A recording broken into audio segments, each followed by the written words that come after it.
भैया इसमें शो नहीं हो रहा है, मुझे ऐड तो किया था ना आपने।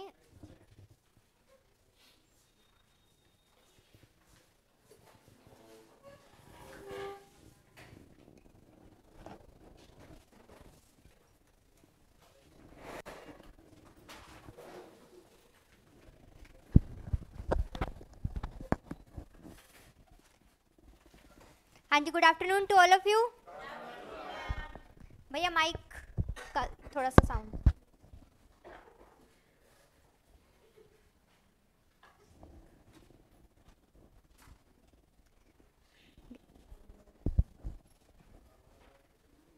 हाँ जी, गुड आफ्टरनून। जल्दी से आ जाइए ऑनलाइन में भी। ये बता दीजिए कि जो होमवर्क दिया था किस किस ने किया है।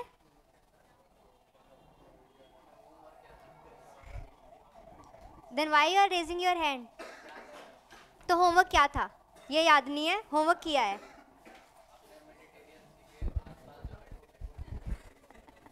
कौन सी सदी में जी रहे हो? That was in the anthro.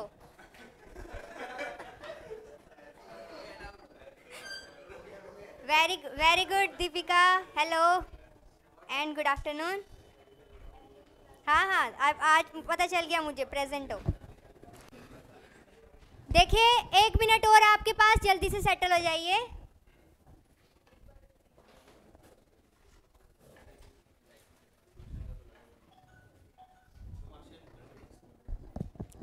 ASEAN countries क्यों दूंगी मैं? Very good. Okay, east Asia summit ये भी दिया था। एंड वर्ल्ड हंगर इंडेक्स में रैंकिंग में क्या है? ओके, तो ये दिया था। मुझे बता दीजिए कौन कौन करके नहीं लाया ऑनेस्टली। ओके, सो डबल होमवर्क मिलेगा नेक्स्ट उसके लिए। जैसे ही मुझे कुछ भी याद आता रहेगा वही मैं आपको देती रहूंगी। एक बार और हैंड रेज कर लीजिए। इधर से भी उठा था, हाँ, नो चीटिंग। ओके, चलिए।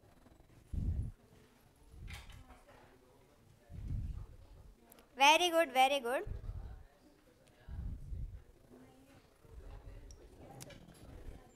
चलिए, तो हमने लास्ट कहाँ पे एंड किया था? लास्ट हम देख रहे थे कि जियोपॉलिटिकल रिलेशनशिप्स क्या हैं, एंड उसमें हमने नॉर्मल अगर हम देखें तो हम ये सब रिलेशन जो है ये देख चुके थे। That is related to the Black Sea grain deal. उसके बाद हमने इंडस वाटर ट्रीटी देखा था, नॉर्थ स्ट्रीम देखा था, इंडिया बांग्लादेश, एंड अब हम आ गए हैं कहाँ? Indo Pacific trilateral development cooperation fund. अब कल के लिए पहला तो आपका होमवर्क, मतलब नेक्स्ट हमारा जब भी क्लास होगा उसके लिए आपका होमवर्क क्या रहने वाला है। अब एक एक मेजर पोर्शन दूंगी मैं आपको। देखिए वैसे तो आपका मैपिंग वगैरह सब हो ही जाएगा, बट जब आप करंट अफेयर कर रहे हो तो मैपिंग बहुत ज़रूरी हो जाता है। एंड यहाँ पे मैपिंग करवाऊँ या किस तरीके से हो, तो एक बार ना मैं क्या करती हूँ, आपको नॉर्मल थोड़ा सा आउटलुक दे देती हूँ कि कौन कौन सी कंट्रीज़ जो हैं वो कहाँ कहाँ है। इधर ना सही से दिख नहीं पाता है क्योंकि बहुत ज़्यादा ये वाइडन हो जाता है वर्ल्ड का मैप, बट यहाँ मैं जस्ट एक ओवरलुक दूंगी, फिर आप उसको देखोगे एंड फिर आप सही से करके लेके आओगे। एक एक कॉन्टिनेंट में उठा के दूंगी डेली क्लास में, सो दैट आपको उसकी कंट्रीज़ बहुत अच्छे से याद हो जाए। ठीक है, मुझे पता है हर कोई खुद से कर सकता है, बट बात यह है खुद से करते नहीं हैं। ठीक है, सो बात वही हो जाती है।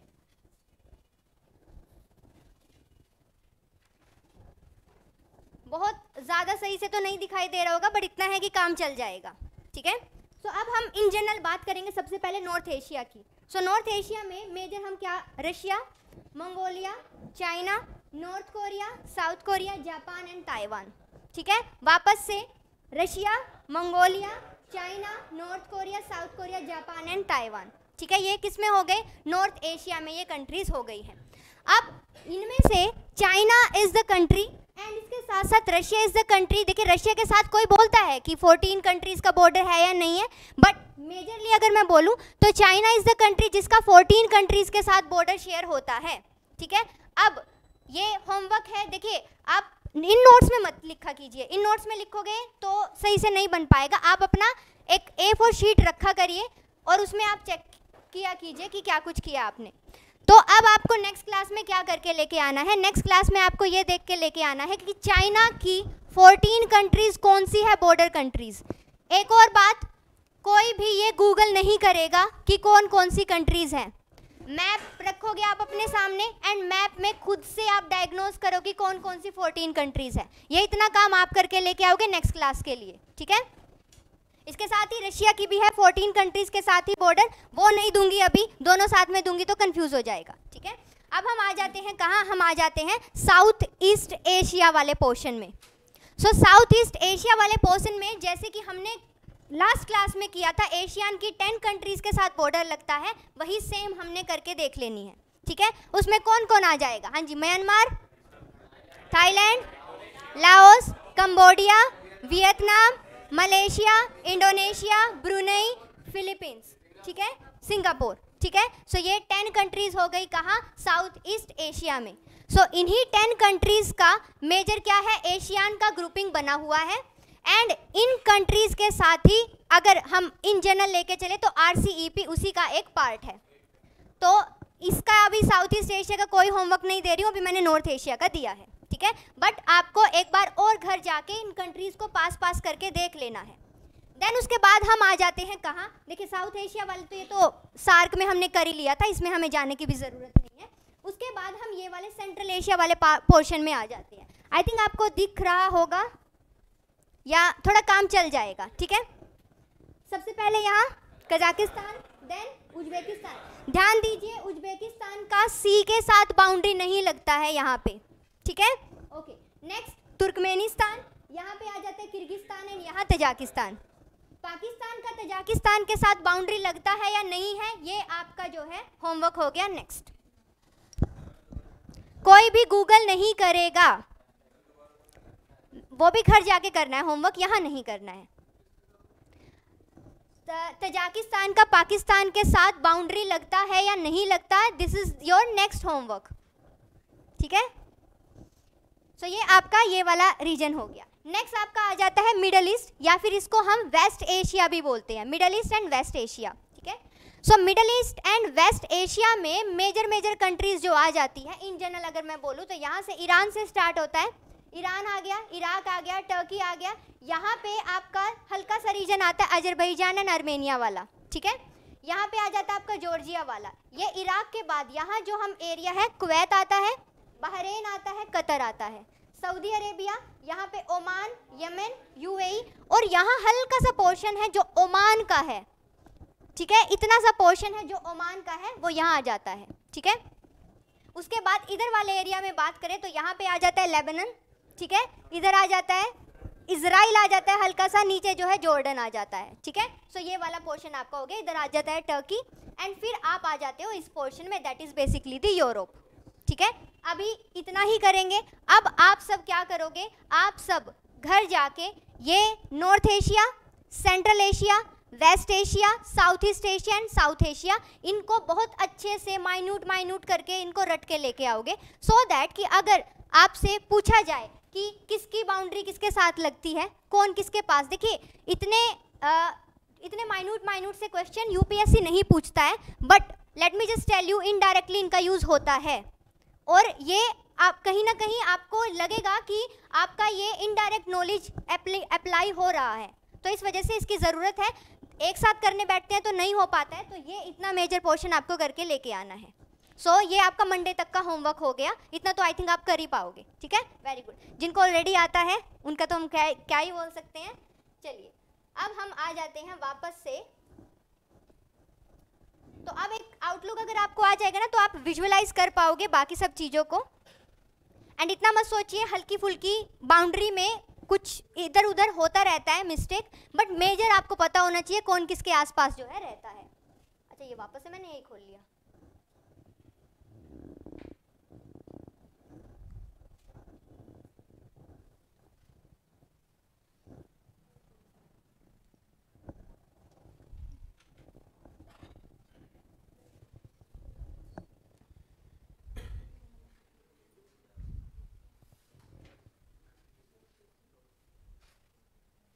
अच्छा, इस टाइम पे आफ्ताब बादाम खा के भी काम नहीं चलेगा, इस टाइम तो डेली डोज खाना पड़ेगा रिवीजन का।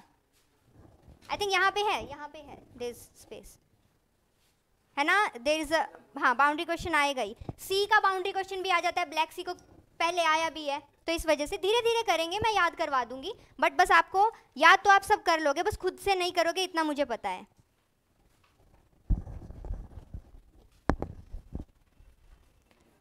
वेस्ट एशिया हाँ साउथ एशिया भी है प्रशांत। चलिए अब हम आ जाते हैं अपना 5th वन, यहाँ से हम स्टार्ट करते हैं। आई थिंक आप सबके पास नोट्स होंगे आज, तो आज आप ज़्यादा अच्छे से फॉलो कर पाओगे। नेक्स्ट टाइम से भी पहले नोट्स दिलवाया करूँगी, उसके बाद क्लास हुआ करेगी। ओके, सबसे पहले हम आ जाते हैं यहाँ Indo Pacific trilateral development cooperation fund.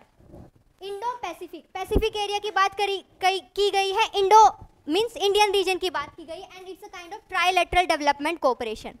Trilateral है, इसका मतलब ये है कि यहाँ किन्हीं 3 पार्टीज की बात की गई होगी। 3 पार्टीज में one is the India, another one is the Australia. India की वजह से इंडो का नेम आया है, ऑस्ट्रेलिया की वजह से पैसिफिक वाले रीजन का भी नेम आ गया है, and one is the France. तो अब आपको ये याद करना पड़ेगा कि ट्राइलेटरल रीजन में किन किन की बात की गई है, इंडिया, ऑस्ट्रेलिया एंड फ्रांस की बात की गई है। ये है क्या बेसिकली, ये बेसिक आपका न्यूज़ में ही था। ये क्या है कि ये एक प्रोजेक्ट बनाया गया है सो दैट कि इस फंड के थ्रू इंडिया में जो भी कोऑपरेटिव, जो भी स्टार्टअप स्टार्ट कर रहे हैं, उनको इन्वेस्टमेंट प्रोवाइड की जा सके। So it's a kind of support that is being provided by the France and Australia, and India भी उसमें एक पार्टिसिपेट करेगा। क्यों? क्योंकि वो एक फंड का पार्ट है। So they are going to support the India based startups. अब वो क्यों किया जाएगा? सो दैट कि वहाँ पे सस्टेनेबल डेवलपमेंट की जा सके। सस्टेनेबल डेवलपमेंट के लिए बेसिकली 2 चीज़ों की बात की जाती है। First one is the international Solar alliance. अब आप सबको पता है इंटरनेशनल सोलर अलायंस ये उन कंट्रीज़ का अलायंस है बेसिक, जिन्होंने स्टार्ट किया था, जो कि उस रीजन में आते हैं जहाँ सनलाइट जो है बहुत ज़्यादा क्वांटिटी में है, ठीक है ना। So International Solar Alliance and STAR C project, ये दोनों हम अपने इन्वायरमेंट वाले सेक्शन में करेंगे। इधर ही उस चीज़ को छोड़ दूंगी तो गड़बड़ हो जाएगी, वहाँ इन्वायरमेंट वाला सब करेंगे तो वहाँ पे ही आराम से हो जाएगा। बट आप सबको पता होना चाहिए कि इंटरनेशनल सोलर अलायंस ये 2 पार्टीज थी जिन्होंने स्टार्ट किया था। कौन कौन? India and France. That's why France is a part of this particular trilateral cooperation fund, and Pacific का नेम आया, दैट्स वाई ऑस्ट्रेलिया भी इसका एक पार्ट है। स्टार सी प्रोजेक्ट बेसिकली ये क्या है? ये solar technologies and application centre को लेके एक प्रोजेक्ट बनाया गया है सो दैट कि हम जो सोलर टेक्नोलॉजी है उसको इम्प्रूव करवा सके एंड उस सोलर टेक्नोलॉजी का हम एप्लीकेशन कर सके। तो उसके लिए ये एक सेंटर बनाया गया है, that is the star C project. उसके साथ ही साथ ओशन की अगर हम बात करें तो मुझे जस्ट आप एक आइडिया दे दीजिए कि कौन सी स्टेट हैं जो कि हमारे कोस्टल एरियाज में पड़ते हैं। इधर से स्टार्ट करेंगे, गुजरात, महाराष्ट्र, गोवा, कर्नाटका, केरला, तमिलनाडु, आंध्र, ओडिशा, वेस्ट बंगाल। सो क्या इंडिया के पास ओशन रिलेटेड रीजन बहुत ज़्यादा है? बहुत ज़्यादा है ना। सो इसका मतलब ये है कि हम अपनी ब्लू इकोनॉमी को, ओशन गवर्नेंस को भी एक्सपेंशन कर सकते हैं, जस्ट हमें एक फंड की ज़रूरत है। सो अगेन इंडो पैसिफिक जो कि हमारा ट्राइलेटरल डेवलपमेंट कोऑपरेशन फंड है, इसमें 3 पार्टीज आती हैं। कौन कौन सी? India, France, Australia. एंड क्यों? आई नो स्कूल के बच्चों की तरह पढ़ा रही हूँ, but this is the way कि आप करंट अफेयर को याद रखोगे, अदरवाइज इतना ज़्यादा होता है भूल जाते हो, ठीक है। तो हर कोई अगर बोलेगा तो उसको याद रहेगा, otherwise it's going to be very boring, because boring है, ठीक है ना। तो इसीलिए नेक्स्ट ये क्या है? India based startups. 2 चीज़ों पे, पहला इंटरनेशनल सोलर अलायंस, दूसरा स्टार सी प्रोजेक्ट, एंड इसके साथ साथ blue economy and ocean governance. तो इनकी बात की गई है, ठीक है। चलिए नेक्स्ट आ जाता है फाइनेंशियल इंटरमीडियरीज फंड। जो फाइनेंशियल इंटरमीडियरीज फंड है, you know, financial something which is related to the money. Intermediaries means a kind of mediation या इंटरमीडियरी वो बन के रहते हैं। सो ये फंड बनाया गया है। ये फंड कैसा है? ये लॉन्ग टर्म फाइनेंसिंग के लिए है। लॉन्ग टर्म फाइनेंसिंग का मतलब ये है कि ये ऐसा फंड होगा जो किसी लॉन्ग टर्म प्रोजेक्ट में लगेगा। अब जो प्रोजेक्ट होते हैं वो 2 टाइप्स के हो सकते हैं, शॉर्ट टर्म भी हो सकते हैं, लॉन्ग टर्म भी हो सकते हैं। अब अगर मैं बोल रही हूँ long term, it means first thing आपके माइंड में आने चाहिए, it must be something related to the infrastructure, वही आएगा ना, ठीक है। सो ये बेसिक क्या किया गया है, यहाँ पे लॉन्ग टर्म फाइनेंसिंग की जाएगी। अब वो लॉन्ग टर्म फाइनेंसिंग इंफ्रास्ट्रक्चर में की जाएगी, but what kind of infrastructure is that? So that is basically related to the preparedness from the disease. अब डिजीज से प्रिपेयर होने के लिए you need a health infrastructure. In that health infrastructure you need a kind of vaccine हो सकता है, the kind of preparatory measures हो सकते हैं, द काइंड ऑफ की you need to build up the PP kit हो सकता है, उसके लिए भी you need to build up the industries, so cold storage, exactly. So these kinds of infrastructure you require for the health related treatment या फिर health related preparation के लिए, ठीक है ना। So अब यहाँ पे क्या किया जाएगा, we are going to provide the fund so that long term financing हो on 3 sectors, PPR, that is the prevention, the preparedness and the response. Prevention means कि disease ना फैले, प्रिपेयर्डनेस मीन्स कि अगर डिजीज फैल गई है तो आप प्रिपेयर रहो, एंड रिस्पॉन्स मीन्स क्या हो जाएगा कि आप एग्जैक्टली उसको रिस्पॉन्ड कर रहे हो, मीन्स अगर डिजीज आ गई है आप उसको टैकल कर रहे हो, ठीक है। So that is basically the financial intermediaries fund. अब ये कौन होस्ट कर रहा है, basically this is hosted by the World Bank. क्यों? क्योंकि वर्ल्ड बैंक के पास पैसा है और किसी भी लॉन्ग टर्म प्रोजेक्ट में रिलेटेड टू एनीथिंग वो वर्ल्ड बैंक प्रोवाइड करवाता है। अब यूजुअली कोई किसी चीज़ का रट्टा नहीं लगा सकता, एसोसिएशन बना के आप याद रख सकते हो। अब अगर मैं यहाँ एसोसिएशन बनवाऊँ तो एक ही बनेगी क्या कि हेल्थ रिलेटेड किसी भी तरीके की चीज़ों में पैसा कौन लगाता है, WHO लगाता है, वर्ल्ड हेल्थ ऑर्गेनाइजेशन। सो वो हर जगह अप्लाई होता है, बट यहाँ कौन लगा रहा है, यहाँ पे वर्ल्ड बैंक लगा रहा है। क्यों लगा रहा है, ऐसे याद रखना है आपको कि ये इंटरमीडियरी है। अगर WHO होता तो ये डायरेक्ट होता, इंटरमीडियरी है मतलब बीच में कोई और भी है, और वो कोई और कौन है, वर्ल्ड बैंक है। समझ आ गया। अब टेक्निकल सपोर्ट कौन दे रहा है, WHO दे रहा है। सो WHO ने टेक्निकल सपोर्ट दिया किसको, इंडिया को, उसके लिए उन्होंने फंड बनाया, बट ये फंड कैसा है, डायरेक्ट नहीं है, इंटरमीडियरी है, तो इट मीन्स कोई और थर्ड पर्सन भी होगा, वो थर्ड पर्सन कौन है, वर्ल्ड बैंक। ऐसे आपको याद रखना है। यूपीएससी कहाँ फंसाएगा, यहीं फंसाएगा, ठीक है। Is it okay? चलिए नेक्स्ट आ जाता है, this is the most important Antarctic treaty. ये जो आपको ब्लू में पोर्शन दिख रहा है, दिस इज द बैकग्राउंड। यहाँ पे जो आपको ये पर्पल में दिख रहा है, this is important related to the current affair. Indian Antarctic act बनाया गया है, सो उससे रिलेटेड है, ठीक है। सो चलिए देख लेते हैं। अच्छा, कोई मुझे बता सके कि बाल्टिक सी को कौन कौन सी कंट्रीज बॉर्डर करती है? कौन, नेम नेम नेम, एक एक करके। एस्टोनिया, लैटविया, लिथुआनिया, हाँ जी, और हो गया, डेनमार्क, हो गए, और आगे तो बढ़ो, Finland, Russia, very good, Poland. Okay, again this is homework for all of you.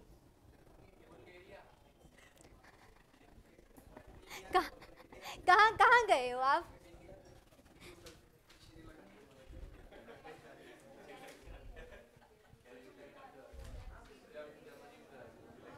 हाँ जी Noman, it is only for the disease, basic COVID के लिए किया गया है ये। Let me check. अच्छा, क्या होगा ना, ऑनलाइन में मैं 5-5 मिनट के बाद आऊंगी देखने के लिए, इसीलिए होल्ड ऑन करना। Thank you Mayuri. एग्जैक्टली वाहिदुर, आपको भी रिपीट करना पड़ेगा, रूम बंद करके रिपीट करो, जोर जोर से रिपीट करो, रिपीट करोगे तभी याद रहेगा।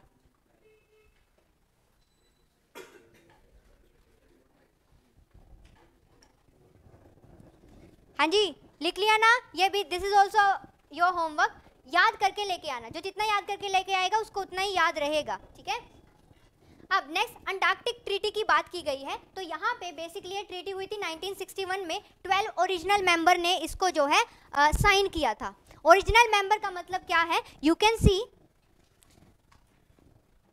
This portion is basically the Antarctica, ठीक है। ऊपर से इसका इस तरीके से फोटो लिया गया है, आप देख सकते हो कि इस तरीके से इसके पास आसपास जो है कंट्रीज लग रही होंगी, ठीक है। बहुत नीचे की तरफ है ये ऑस्ट्रेलिया, इस कंट्रीज जो है यहाँ पे बॉर्डर बना रही होंगी। अब कुछ 12 कंट्रीज हैं जिनको हम ओरिजिनल इनहेबिटेंट बोलते हैं अंटार्कटिका रीजन के। अब अंटार्कटिका रीजन या आर्कटिक रीजन, अंटार्कटिका में बहुत सारे आप ये बोल सकते हो कि एक्सपेडिशंस होते हैं, किसी भी तरीके की न्यूक्लियर डील का कुछ मान लीजिए, किसी भी तरीके के कोई भी वहाँ पे प्रोजेक्ट जो है लॉन्च कर सकते हैं, क्योंकि स्पेस ऐसा है। बहुत सारी कंट्रीज जो है वहाँ पे उन्होंने इतना ही वेस्ट क्रिएट किया हुआ है, इस वजह से अंटार्कटिक ट्रीटी की ज़रूरत पड़ी है। ये ऐसा रीजन है कि जिसका इनहेबिटेशन कोई और किसी कंट्री के पास इसकी ओनरशिप नहीं है, इस वजह से यहाँ पे बाकी सब कंट्रीज जो है अपनी मर्जी से जिस भी तरीके से उनका, देखिए यूनाइटेड नेशन तो रहेगा ही, वो तो क्या हो गया सुपर डैडी, वो तो हो ही गया है, बट वो सुपर डैडी एक को फेवर करता है दूसरे को नहीं करता है, ऐसा नहीं हो सकता है। हालांकि वो यूएनएससी के थ्रू अपने डेवलप्ड कंट्रीज को ही करता है, बट उन्हें दिखाना तो पड़ेगा ना, नहीं आपके लिए भी हम करके दे रहे हैं। So that's why Antarctic treaty जो है, अब जो उस रीजन के पास लगती कंट्रीज हैं या फिर जो जिनका स्टेक वहाँ इन्वॉल्व है, वो कंट्रीज ओरिजिनल कंट्रीज है इस ट्रीटी की, ठीक है। Are you getting my point? पहला तो वो जिनका स्टेक इन्वॉल्व है, stake could be related to the, वहाँ उनका इंफ्रास्ट्रक्चर के ऊपर पैसा लगा हुआ है और वहाँ उनके प्रोजेक्ट उन्होंने लॉन्च किए हुए हैं, या उन्होंने वहाँ वेस्ट जो जनरेट हुआ है उससे वो अफेक्ट हो रहे हैं, तो this all could be the reason. अब इन जनरल हम देखें तो यहाँ पर 12 ओरिजिनल मेंबर है ऑफ दिस अंटार्कटिक ट्रीटी। अब सवाल ये उठता है कि आपको ये याद करना पड़ेगा, तो ये याद करना पड़ेगा क्योंकि अंटार्कटिक एक्ट इंडिया ने अभी निकाला है, इस वजह से क्या बैकग्राउंड से पूछा जा सकता है? तो बिल्कुल पूछा जा सकता है, ठीक है ना। तो सबसे पहले टू ए आएंगे इसमें, one is the Argentina, next one is the Australia, ठीक है। अर्जेंटीना कौन से कॉन्टिनेंट से बिलोंग करती है? South America. ऑस्ट्रेलिया कॉन्टिनेंट से ही। Next B for Belgium, then C for Chile, F France, J Japan, and New Zealand, and Norway, S South Africa, U से यूएसएसआर बेसिकली रशिया। उस टाइम पे जब इन्होंने 1961 की मैं बात कर रही हूँ, जब साइन की थी वो यूएसएसआर थी। Next UK and next USA, ठीक है। सो इस तरीके से 12 कंट्रीज का आपको याद रख लेना है। यूएसए रहेगा, बिल्कुल रहेगा, यूके भी रहेगा, क्योंकि ये रिच फैमिलीज से बिलोंग करते हैं तो ये होंगे ही, ठीक है। उसी के साथ साथ आप बोलोगे मैम साउथ अफ्रीका तो बिलोंग नहीं करता, बट 1961 की मैं बात कर रही हूँ, आज के टाइम पीरियड की नहीं, 1961 की बात कर रही हूँ। साथ ही साथ नॉर्वे देखिए उस रीजन में रहता है, इस वजह से नॉर्वे भी आएगा, ठीक है। अंटार्कटिक के पास अगर मैं बात करूँ तो वहाँ पे उस रीजन की अगर बात करें तो वहाँ हो सकता है। अब नॉर्मल न्यूजीलैंड वाला एरिया आ जाएगा, क्योंकि न्यूजीलैंड का तो बिल्कुल ही लगता एरिया है, ठीक है। अब आप बोलोगे कि मैम जो अब नॉर्वे वाला आप रीजन बोल रहे हो वो नॉर्मल तो बिलोंग नहीं कर सकता है, बट वहाँ का जो इनहेबिटेड एरिया है एंड जो अंटार्कटिक का इनहेबिटेड एरिया लगता है वो बहुत ही उनमें सिमिलैरिटीज़ हैं, इस वजह से इनहेबिटेशन की वजह से वो डायरेक्टेड कनेक्टेड कंट्रीज़ हैं, इसलिए आपको इस तरीके से याद रखना पड़ेगा। नेक्स्ट सी चिले वाला क्यों? क्योंकि साउथ अमेरिका वाला रीजन है वो भी रहेगा। नेक्स्ट बी फॉर बेल्जियम वाला रीजन हो जाएगा, एंड ऑस्ट्रेलिया। सो 2 पोर्शन हो गए, अर्जेंटीना एंड ऑस्ट्रेलिया, क्यों? क्योंकि साउथ अमेरिका हो गया, ऑस्ट्रेलिया हो गया। ऑस्ट्रेलिया के पास लगता ही कौन सा हो गया? न्यूजीलैंड वाला एरिया हो गया। देन बेल्जियम चिले हो गया, France Japan New Zealand Norway, south Africa USSR UK and USA, ठीक है। सो ये आपको 12 कंट्रीज के नेम जो है याद रख लेने हैं। नेक्स्ट आता है, ओरिजिनली इन्होंने 12 कंट्रीज ने साइन किया था, बट अभी अगर हम देखें तो 54 कंट्रीज इसके मेंबर बने हुए हैं। इंडिया ने 1983 में साइन किया था। अब आ जाते हैं क्या ऑब्जेक्टिव्स। जब ये अंटार्कटिक ट्रीटी साइन हुई थी तो इसके 3 मेजर ऑब्जेक्टिव्स थे। कौन कौन से? पहला, डीमिलिटराइज करना है, क्योंकि वहाँ कंट्रीज ने उस रीजन को अपने मिलिट्री एक्सपीडिशंस के लिए बहुत ज़्यादा यूज़ किया था। अब नॉर्मल क्या होता है कि कोई भी अगर न्यूक्लियर वेपन है या अदरवाइज कोई वेपन है तो उसका एक रेंज होता है कि उसके रेंज के आसपास आप जो है सपोज करिए कि यूएसए को ऑस्ट्रेलिया पे या यूएसएसआर पे भी सपोज करिए कि कुछ लॉन्च करना है, तो उन्हें क्या चाहिए? उन्हें आसपास का कोई एक रीजन चाहिए जिसको कि वो अपना लॉन्चिंग पैड बना सके, वो उसकी रेंज में रहे। तो इस वजह से वहाँ पे कितनी ही कंट्रीज़ ने अपना लॉन्चिंग पैड बनाया हुआ था। सो अब हम क्या करना चाहते हैं, वहाँ वेस्ट इतना ज़्यादा क्रिएट हो गया था एंड वो एरिया वॉरफेयर की तरह वो बन गया था। ऊपर से वहाँ पे आप ये देखिए कि वहाँ का क्लाइमेट कैसा है। तो अब अगर वहाँ पे क्लाइमेट ऐसा है कि बहुत कोल्ड क्लाइमेट हो जाएगा। सो अगर क्लाइमेट वहाँ ऐसा है तो इसका मतलब जो लोग वहाँ रह रहे हैं या जो भी वहाँ पे आर्मी पर्सन वहाँ जाते हैं तो उनके लिए रहना बड़ा डिफिकल्ट होगा, बट रहना पड़ रहा है। क्यों पड़ रहा है? क्योंकि उनको अदरवाइज वॉरफेयर रिलेटेड वर्क करना है। अब अगर ये करने की ज़रूरत ही ना पड़े तो ज़रूरत भी नहीं होएगी, तो इस वजह से डीमिलिटराइज हमें करना है अंटार्कटिका को। And we need to free this area from the nuclear test and the radioactive waste से हमें उसको क्लीन करना है। दूसरा, वहाँ पे हमें पीसफुल रिसर्च एक्टिविटीज़ के लिए हम उसको क्या करेंगे, उसको एक जोन बनाएंगे, क्योंकि हम चाहते हैं कि हमारी रिसर्च तो हो बट हम ये नहीं चाहते कि वो मिलिटराइज्ड फॉर्म में हो जाए। एंड नेक्स्ट, हम जो भी टेरिटोरियल डिस्प्यूट है उसको भी रिजोल्व करेंगे। So these are the 3 objective related to that treaty. ये किसके हैं? अंटार्कटिक ट्रीटी के हैं। अब इस ट्रीटी में 3 कन्वेंशन इंक्लूडेड थी, अब वो भी आपको अच्छे से करनी पड़ेगी। पहली कन्वेंशन थी अंटार्कटिक सील्स 1972 से रिलेटेड कि कंजर्व करना है हमें उस एरिया को। दूसरी थी related to the marine living resources and the third one is related to the Madrid protocol कि आपको एनवायरमेंटल प्रोटेक्शन करनी है।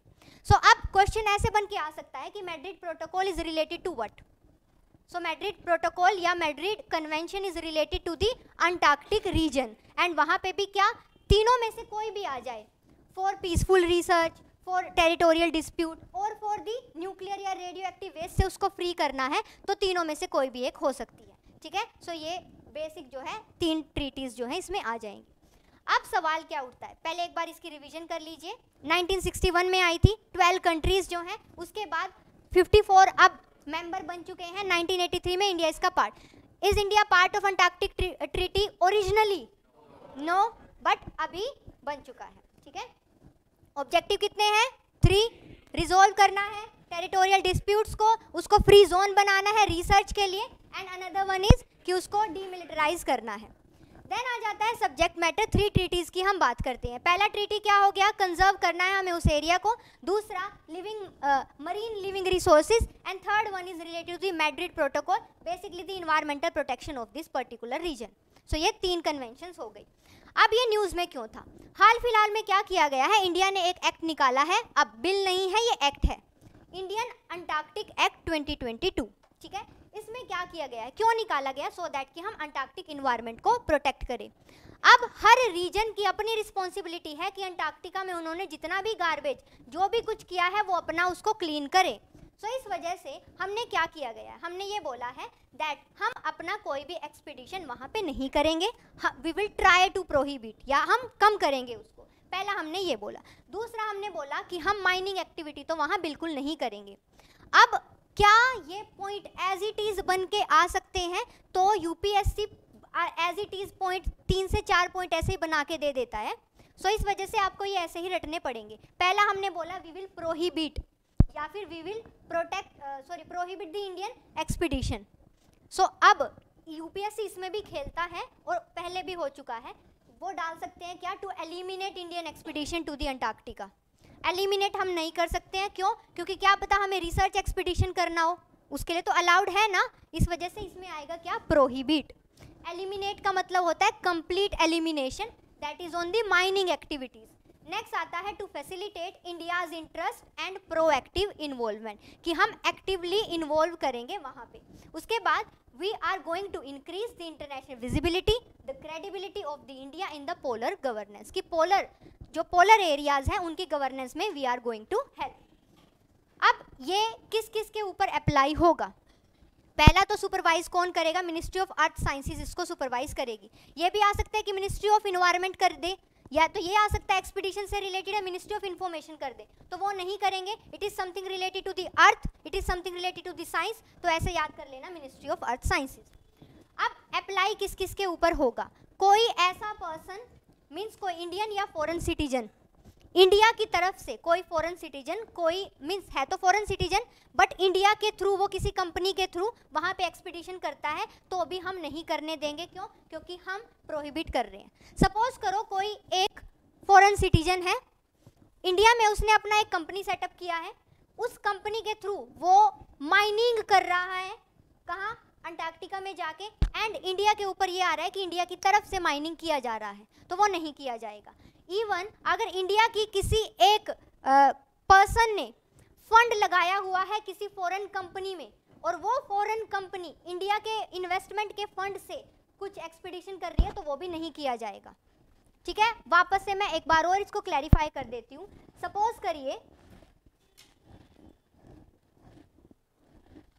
सपोज करिए कि देयर इज पर्सन, किसको लूँ, अमन, चलिए। सो सपोज करिए कि अमन के पास है 100 करोड़ रुपीस, इन्होंने जो है स्टेक लिया हुआ है एनआर एंटरप्राइजेस। अब एनआर एंटरप्राइजेस क्या है, it's a US based company.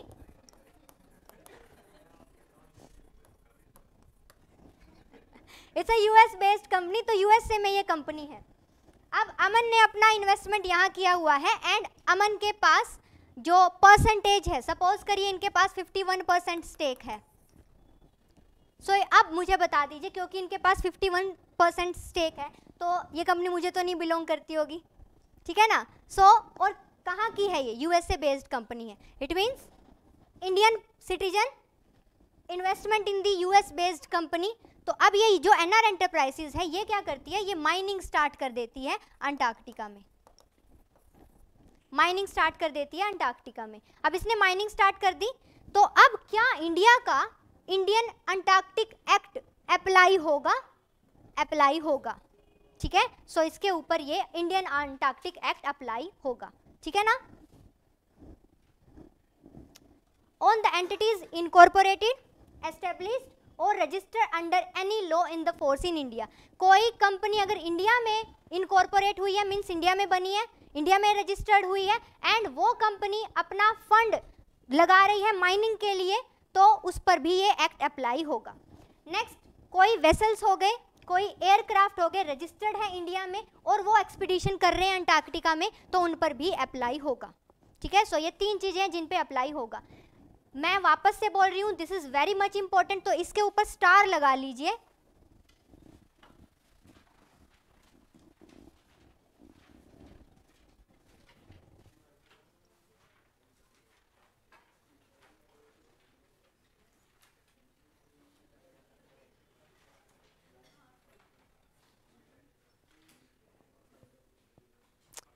Voice problem हो रहा है क्या ऑनलाइन में?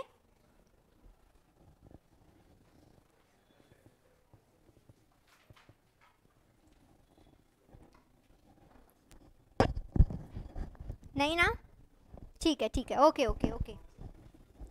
नेक्स्ट आ जाता है nuclear non proliferation treaty. Nuclear non proliferation treaty की अगर हम बात करते हैं तो ये कब आई थी, 1968 में ये फोर्स में आई थी। 1968 में ये बनाई गई थी, फोर्स में आई थी 1970 में। अब क्यों बनाई गई थी, सबसे पहले कहाँ यूपीएससी घुमा सकता है, यूपीएससी घुमा सकता है इस पॉइंट के ऊपर, इज इट बाइंडिंग और नॉट। तो it is binding because it is related to the nuclear. और हम बोलेंगे, जान के बोलेंगे कि न्यूक्लियर है तो आपको अब खत्म करना ही पड़ेगा। क्यों? क्योंकि उस टाइम पीरियड में जिन जिन के पास था, लाइक उन्होंने क्या बोला, there are 2 categories, one is the nuclear weapon state, another one is the non nuclear weapon state. So there are 2 categories. One is, बहुत ही उन्होंने अपने आप को सुप्रीम दिखा दिया है, one is kind of a derogatory कि आपके पास नहीं है। उन्होंने क्या बोला कि 1 जनवरी 1967 तक, मीन्स 1967 तक जिन्होंने भी न्यूक्लियर वेपन जो है बना लिए हैं या जिनके जो पोजेस करते हैं nuclear weapon, those countries are considered as the nuclear weapon state. वो कौन कौन सी है, USA, UK, Russia, France and China. जो भी रिच पर्सन है, ठीक है, so that is USA, UK, Russia, France and China, ठीक है। So these are the rich. बाकी की अदर स्टेट्स, अब इन्होंने क्या बोला, जिनके पास है तो है बट जिनके पास नहीं है, सो देयर आर सम, बोला तो जाता है अदर स्टेट जिनके पास we possess the nuclear weapon, but बोला जाता है कि इन स्टेट्स को भी अब वेपन स्टेट वाला हम डेजिग्नेशन नहीं देंगे। क्यों? क्योंकि उस टाइम पीरियड तक दिया जा चुका था। सो इन कौन कौन कंट्रीज है, इंडिया है, अब पाकिस्तान के पास है नहीं कुछ खाने को पर लड़ने को तो है, so that is India, Pakistan, Israel and North Korea. Israel का नेम याद रहेगा, बिल्कुल रहेगा, क्योंकि वेपन के केस में उनका कोई मुकाबला नहीं कर सकता। नॉर्थ कोरिया वो तो अपने अलग ही जोन में रहता है, ठीक है, वहाँ पे तो कटिंग भी अलग ही रहती है वहाँ पे सब कुछ अलग रहता है। इवन क्या हुआ कि उनके टाइम पीरियड था, लाइक उनके जो किम जोंग उन है, उनके पिताजी की बरसी या ऐसा कुछ टाइम पीरियड था, उन्होंने बोला 10 दिनों में कोई हंसेगा नहीं। और अगर ये तो कुछ भी नहीं, ओलंपिक में अगर उनकी तरफ से कोई जाए ना तो वो बोलते हैं कि अगर ये मेडल जीत के आए तो ठीक है, नहीं जीत के आए तो खत्म। मतलब ऐसा आप ये देखिए, आपके घर वाले आपको बोल दे दिल्ली में रह रहे हो, अगर आईएएस बन के आए तो ठीक है, नहीं तो खत्म। बताइए उस प्रेशर में आप कैसे पढ़ पाओगे? अच्छा पढ़ पाओगे या कम अच्छा? तो अभी जाके ना, ये मेरा वीडियो क्लिप है ना, इतना पोर्शन का अपने घर पे दिखाना आप। अरे नहीं, distraction is something which is created by the mind, ठीक है ना। नेक्स्ट, अब जो भी अब देखिए, मेजर वर्क जो है वो कहाँ आ जाता है? मेजर वर्क आ जाता है कि जो भी नॉन वेपन स्टेट्स हैं, न्यूक्लियर वेपन स्टेट्स हैं, उन्हें हमें न्यूक्लियर वेपन स्टेट नहीं बनने देना है। सो मेजर वर्क वहाँ आ जाता है। सो हमारे पास बेसिक क्या है? इंटरनेशनल एटॉमिक एनर्जी एजेंसी, वो वेरीफाई करती है कि कौन नॉन न्यूक्लियर वेपन स्टेट है, एंड वो ये अश्योर करती है कि ये नॉन वेपन जो न्यूक्लियर वेपन स्टेट ही रहे, ये पोजेस ना करे। तो अब मुझे आप ये बताइए, पोखरण मूवी किस किसने देखी है? पोखरण मूवी किस किसने देखी है? जॉन अब्राहम है ना उसमें? हाँ जी। तो उसमें मूवी में क्या दिखाया जाता है कि यूएस से जो है उनका सैटेलाइट घूमता रहता है, और उन्होंने जो भी जिस भी तरीके के लॉन्चिंग या जो भी प्रोजेक्ट उन्होंने लॉन्च किए ना, वो उन्होंने ऐसे टाइम में किए सो दैट कि जो यूएस से है उनका सैटेलाइट उसको ट्रेस ना कर पाए। तो अब आप ये देखिए, सुपरवाइज अब कौन कर रहा है? इंटरनेशनल एटॉमिक एनर्जी एजेंसी, जो कि बनने नहीं देगी किसी को इस टाइम पे न्यूक्लियर वेपन का, वो किसी भी तरीके का लॉन्च प्रोजेक्ट नहीं करने देगी, ठीक है। So this is basically the nuclear non proliferation treaty, okay, ठीक है। नेक्स्ट आ जाता है INSTC, that is basically international north south transport corridor, ठीक है। लास्ट टाइम क्या हुआ था ना, फाइल कंप्रेस कर दी थी, तो इस वजह से पिक्चर साफ नहीं दिखाई देती। अभी साफ से दिखाई दे रही होंगी ना? Necessity is the mother of invention, धीरे धीरे ही पता चलता है। चलिए, सो नेक्स्ट अब आप देख लीजिए, रीजन हम देखेंगे। इंडिया से हम कहाँ? बंदराबाज, ठीक है। देन ये ईरान वाला रीजन हो गया, यहाँ पे Azerbaijan Baku, Astrakhan, Moscow and Saint Petersburg, ठीक है। अब ये रीजन, ये अगर मैं इन जनरल ये टॉपिक बताऊँ ना, तो ये बहुत ही ऑब्सोलीट टॉपिक हो चुका है, क्योंकि बहुत लंबे टाइम से चल रहा है।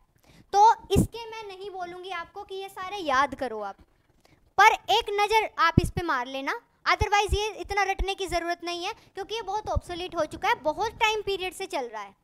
सो यूपीएससी इतने पुराने के ऊपर नहीं कोई क्वेश्चन पूछेगा, तो इस वजह से इतना नहीं लगता है, बट फिर भी मैंने आपको इसमें दे दिया है। अब ये बेसिकली है क्या? वापस international north south transport corridor, अच्छा IAEA, international Atomic Energy agency.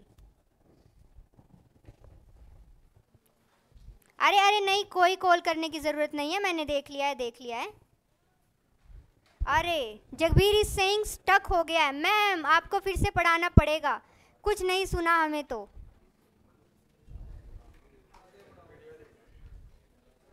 हाँ जी, हो गया, मैंने नहीं पढ़ाया है कुछ भी।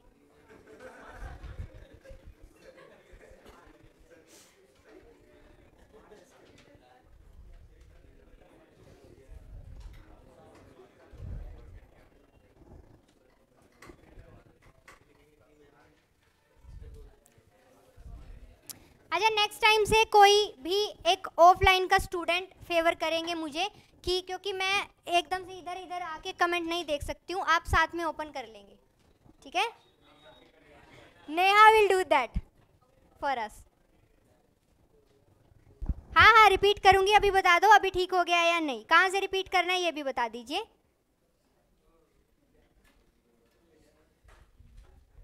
और अभी ऑफलाइन वाले बच्चे इतने ज़्यादा अच्छे हैं, वो देखना ऑनलाइन वाले बच्चों को हेल्प करेंगे। अरे प्लीज प्लीज नहीं, मुझे बता दो कहाँ से करूं। एनपीटी, ठीक है ठीक है ठीक है।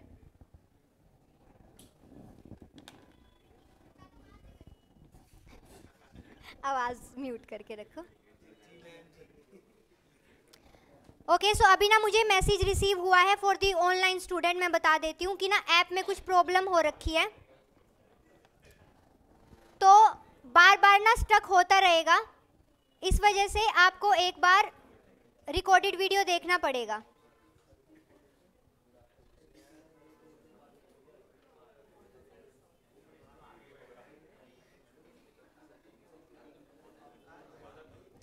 सो मे बी प्रोबेबली अभी मैं कर देती हूँ रिपीट, बट मेरे को लगता है वापस बार बार स्ट्रक होगा क्योंकि मुझे अभी मैसेज रिसीव हुआ है।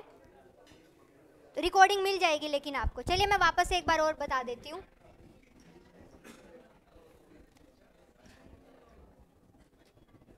For all the offline student, अभी तक जितना कर लिया उसको याद करिए। मैं इसको ऑनलाइन वालों के लिए रिपीट कर रही हूँ, ठीक है। मैं सुनने वाली हूँ अभी जितना तक में मेरा मतलब है लास्ट क्लास का प्लस अभी का, ठीक है। जल्दी से याद करिए।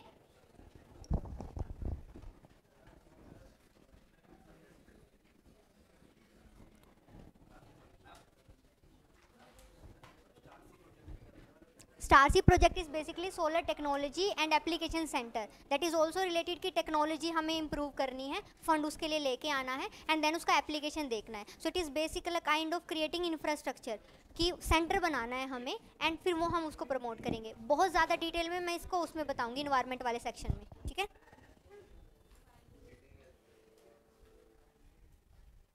ओके ओके रटुल,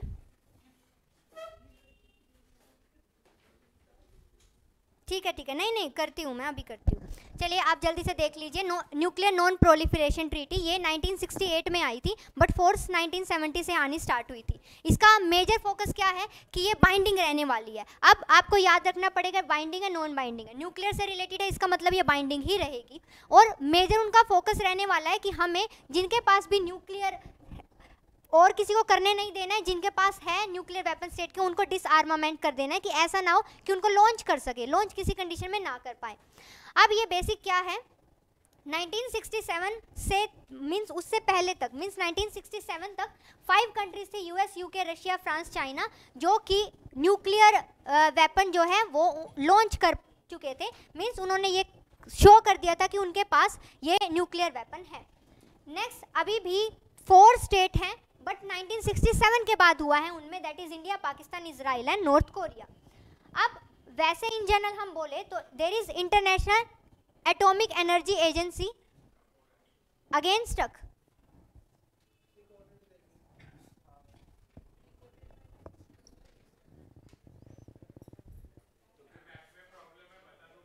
हाँ जी बता दिया है।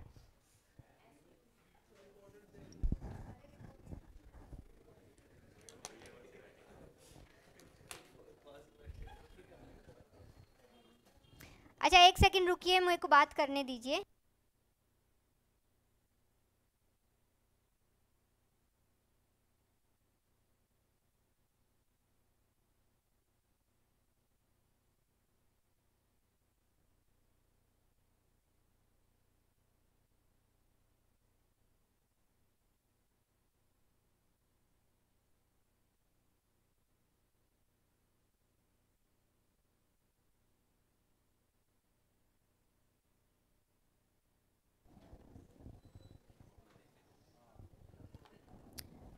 भैया बार बार स्टक हो रहा है, या तो फिर लाइव एंड ही कर दो, उनको रिकॉर्डिंग मिल जाए, क्योंकि फिर उनका भी टाइम वेस्ट हो रहा है, फिर इनका भी टाइम वेस्ट हो रहा है। हाँ तो फिर या तो फिर आप लाइव बंद ही कर दीजिए। So sorry for the online student, live अभी बंद ही करनी पड़ेगी क्योंकि आपका भी टाइम वेस्ट होगा, ये भी देखोगे फिर रिकॉर्डेड भी देखोगे, और ऑफलाइन वालों का भी होगा।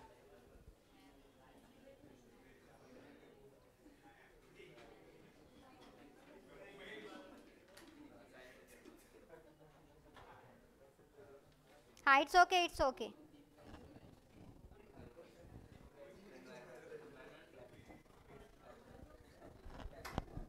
चलिए पढ़ लिया सबने? किसने बोला अभी नो मैम? उधर से आया था, मुझे पता है किसने बोला है।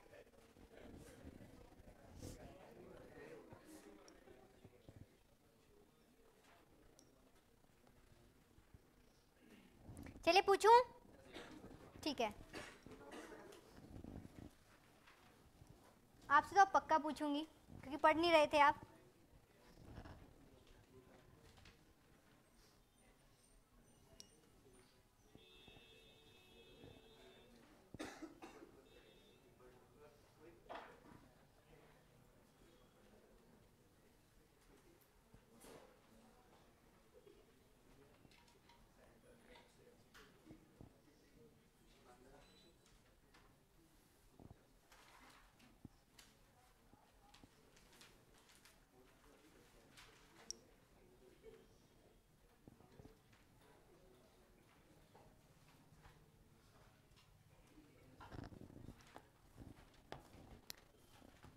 हाँ जी चलिए बंद कर दीजिए, बताइए अभी। हाँ जी किशोर,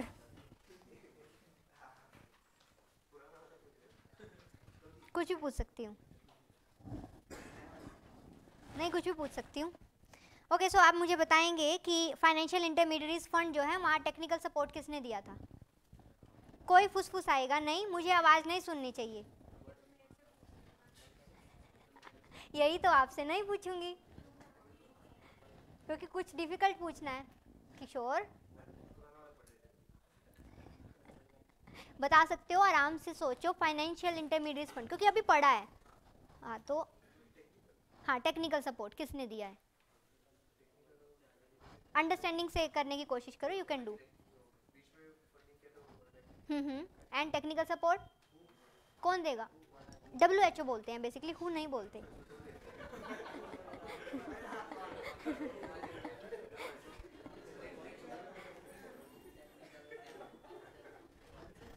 ठीक है ओके, अभी मुझे बताएंगे, अली लास्ट में पूछूंगी उनसे। योगेश्वर आप मुझे बता दीजिए अंटार्कटिका ट्रीटी कब साइन हुई थी एंड ओरिजिनली कितनी कंट्रीज ने स्टार्ट करी थी? Okay very good very good very good very good. हाँ जी हाँ जी, आप, मैं नेम भूल गई हूँ आपका।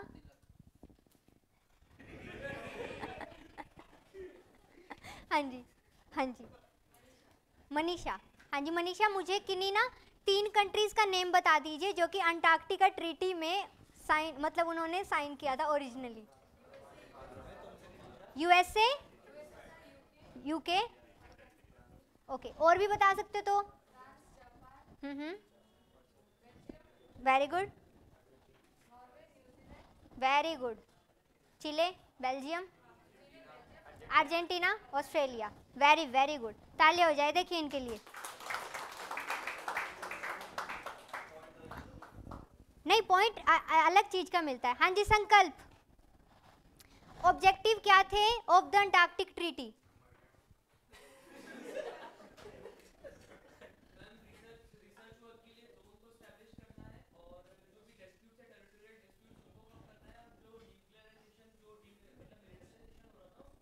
डीमिलिटराइज करना है, वेरी गुड वेरी गुड, ठीक है। हाँ जी अभी आप बताओगे। Okay what's your name? Ashish. तो आशीष मुझे बताइए, इंडो पैसिफिक ट्राइलेटरल जो कोऑपरेशन फंड था वो किन 3 कंट्रीज के बीच में बना था एंड कौन से 2 प्रोजेक्ट थे उसमें?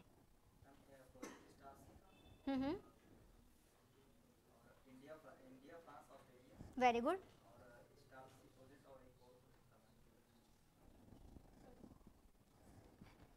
तो ये याद करने की कोशिश कर रही है, मैंने सोचा बताएगी और मुंह खोलते ही सॉरी मैम।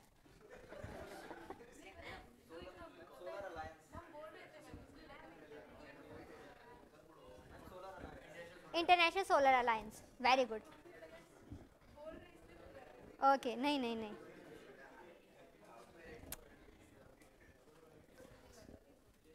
हाँ जी अभय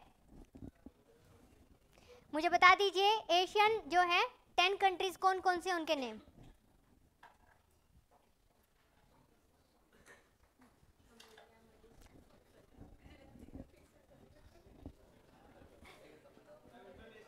हाँ जी क्या? हाँ जी, अरे आप बात नहीं करेगा कोई। हाँ जी, आप बड़ी हंस रही हो, आप बताओ।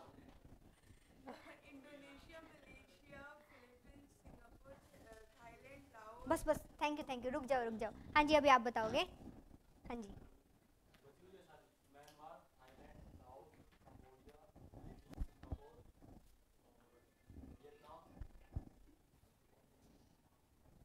ब्रुनई। Very good. अभी मुझे बताएंगे।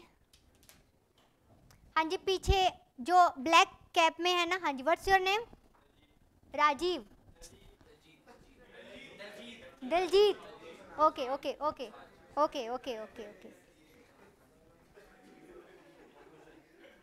हाँ जी, आप मुझे बता दीजिए, what is Nord stream?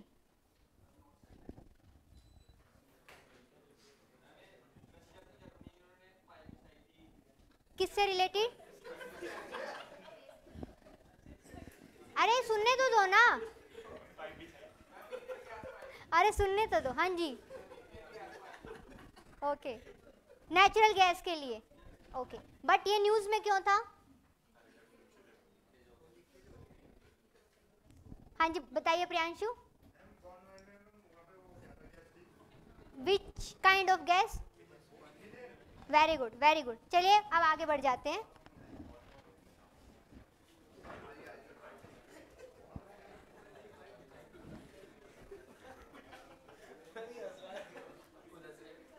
Okay, again चलिए। सो हम international north south transport corridor की बात कर रहे थे। ये जो कॉरिडोर है बेसिकली ये 3 कंट्रीज के बीच में साइन किया गया है, Russia, India and Iran. Russia, India and Iran. कब? 2000 के आसपास किया गया था, बट अब एक्चुअली इस पे वर्किंग होना स्टार्ट हो गया है। ये क्या करने वाला है? बेसिकली ये इंडियन ओशन को कैस्पियन सी से कनेक्ट करेगा एंड फिर वहाँ से ये पर्शियन गल्फ। अभी आप ये देखिए कि ये वाला जो रीजन है, यहाँ से ये पर्शियन गल्फ वाला रीजन हो गया। ये वाला जो रीजन आ रहा है दैट इज द कैस्पियन सी वाला रीजन। यहाँ से होते हुए हम इस रीजन को कवर करेंगे। सो अब okay, that is India, Russia and Iran. So अब अगेन आप देखिए, ये तो हो गया हमारा कौन सा? मैरीटाइम सी वाला एरिया। ये कौन सा सी है? नहीं, ये red sea. This is the Red Sea. यहाँ क्या आ जाएगा? Gulf of Oman. ठीक है, यहाँ कौन सी स्ट्रेट आ जाएगी? मंदेब इस साइड थोड़ी आएगी। हाँ जी, यहाँ पे कौन सी स्ट्रेट आ जाएगी?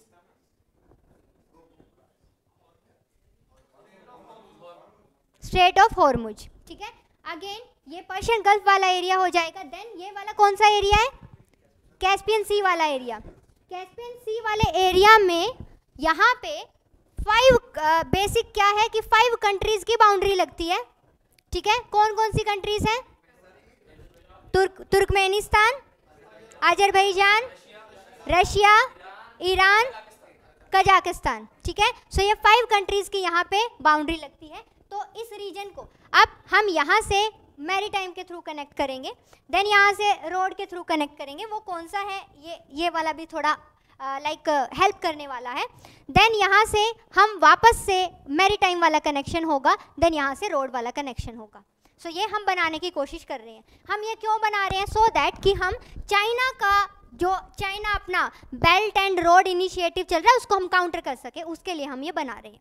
दूसरा मेजर रीजन हो जाएगा जो आपको ये ब्लू वाला रीजन दिखाई दे रहा है, ये हमारा कॉमन है जो अभी भी यूज में आ रहा है।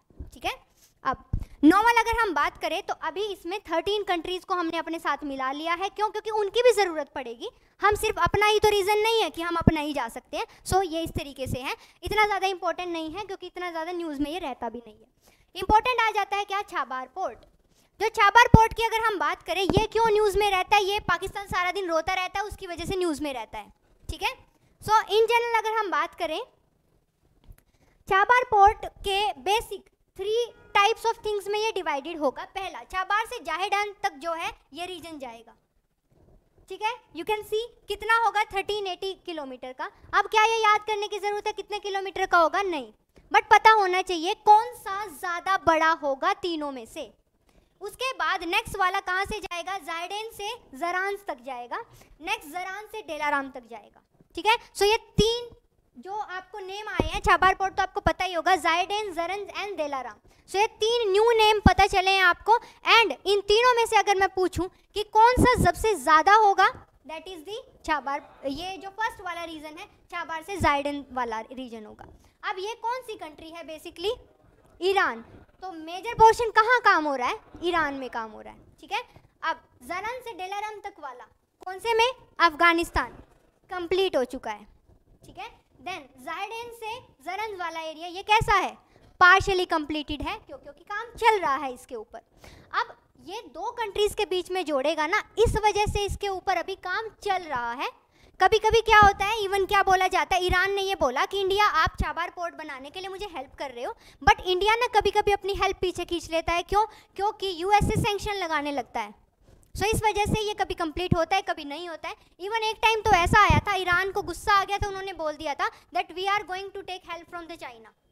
सो उनको पता है इंडिया किससे डरेगा, इसी बात से डरेगा कि हम चाइना का हेल्प लेने लग जाएंगे, तो इंडिया का कोई पॉइंट ही नहीं बच जाएगा यहाँ काम करने से। इंडिया इसको काउंटर बना रहा है, क्यों, क्योंकि you know there is a Gwadar port and यहाँ से जो बेल्ट एंड रोड इनिशिएटिव है वो आ रहा है। तो इस वजह से इस रीजन का हम काउंटर करने की कोशिश कर रहे हैं यहाँ से। Are you getting my point और नॉट, बेसिकली। सो अब छाबार पोर्ट की अगर हम बात करें तो ये कहाँ लोकेटेड है, it is located in the Sistan and Balochistan province in the south eastern part of the Iran. So इस पोर्शन में ये है, कहाँ, गल्फ ऑफ ओमान वाले रीजन में ये है। ठीक है, सो ये आपको याद हो जाएगा, बहुत अच्छा। अब ये है क्या, बेसिकली ये एक ओनली डीप सी पोर्ट होगा ईरान में विद डायरेक्ट ओशन एक्सेस के साथ। Most important point to be remember is that the only part.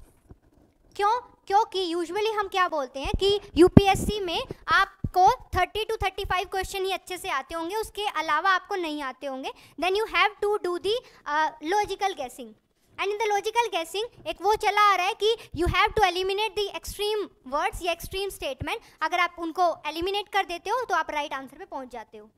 और उनमें भी क्या होता है, ओनली, ऑलवेज, इस तरीके के वर्ड, बट कुछ 70% ऑफ द टाइम वो एक्सट्रीम स्टेटमेंट वाला करेक्ट हो जाएगा। 30% ऑफ द टाइम ये होएगा कि वो आपका लॉजिक सही नहीं हुआ है। तो वो 30% कौन सा है, ये वाला है, जहां आपको याद रखना पड़ेगा that Chabahar port is actually the only deep sea port in the Iran with the direct ocean access. याद रखिएगा, ईरान का है, इंडिया का नहीं है। ठीक है, सो ये आपको याद रखना होगा। नेक्स्ट आ जाते हैं क्या,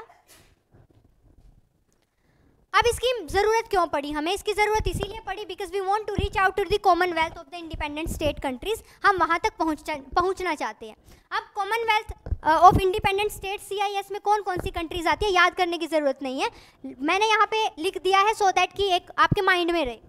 एक बार वैसे ही देख लीजिए, Azerbaijan, Kazakhstan, Russia, Uzbekistan, Armenia, Kyrgyz, Tajikistan, Ukraine, Belarus, Moldova and Turkmenistan. Central Asia की सारी कंट्रीज़ आ गई।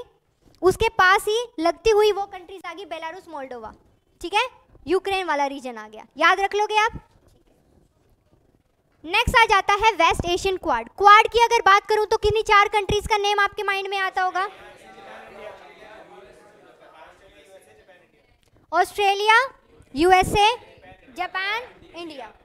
वो क्या है, वो इधर वाला क्वाड बोलते हैं उसको, basically Indo Pacific. West Asian Quad भी हम बना रहे हैं, that is going to be I2U2। I2 means 2I, one is India, another one is Israel, another is UAE and USA, so that is I2U2। अब ये first time mention किया गया था कब, अक्टूबर 2021 में। इससे पहले भी हम काम करते थे, इससे पहले भी हमारा साथ रहा है, बट फर्स्ट टाइम ये यहाँ पे मेंशन किया गया है। अब ये क्यों मेंशन किया गया, क्योंकि अब्राहम अकॉर्ड साइन हुआ था between the Israel and UAE, and उसको ब्रोकर्ड किसने किया था, USA ने किया था। एंड उसके साथ साथ बाकी कंट्रीज़ भी आती रहती है, बट अक्टूबर 2021 में for the first time India और इजराइल, UAE एंड USA के बारे में बात की गई है। अब ये अब्राहम अकॉर्ड है, ये बेसिकली है क्या, मैरीटाइम सिक्योरिटी प्रोवाइड करवाने के लिए, इंफ्रास्ट्रक्चर बिल्टअप करने के लिए एंड ट्रांसपोर्ट जो है उस रीजन में ट्रांसपोर्ट के ऊपर होल्ड करने के लिए किया गया है। ये जो I2U2 में जो कोऑपरेशन की बात करते हैं तो वो कोऑपरेशन जो है वो 6 सेक्टर के बेसिस पे बात करते हैं। फर्स्ट सेक्टर कौन सा होगा? मैरीटाइम। बेसिकली इन्होंने जो वर्ड दिया है कोऑपरेशन में that is the water. So the first is water, लिख लीजिए, फर्स्ट इज वाटर। नेक्स्ट क्या होगा? एनर्जी, सैटेलाइट, अच्छा okay. So next one is energy, next one is health, very good. This is transport, इसका मतलब photo अच्छी लाई हूँ। Food security, space technology. So these are the 6 cooperative areas जो कि I2U2 इसमें काम करने वाले हैं।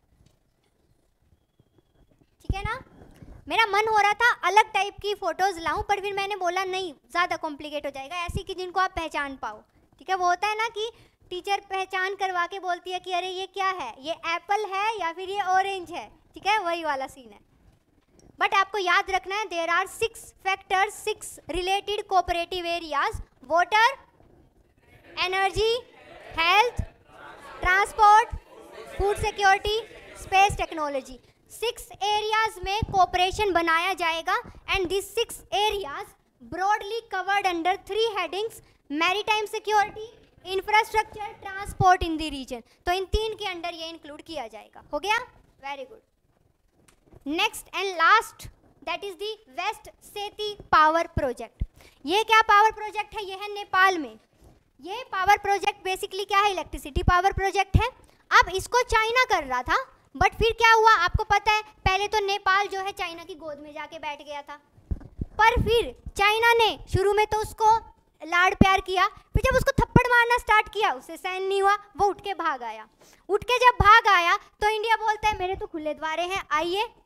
तो और इंडिया को वो ज़्यादा पसंद आते हैं जो कहीं से पिट के आते हैं। तो इस वजह से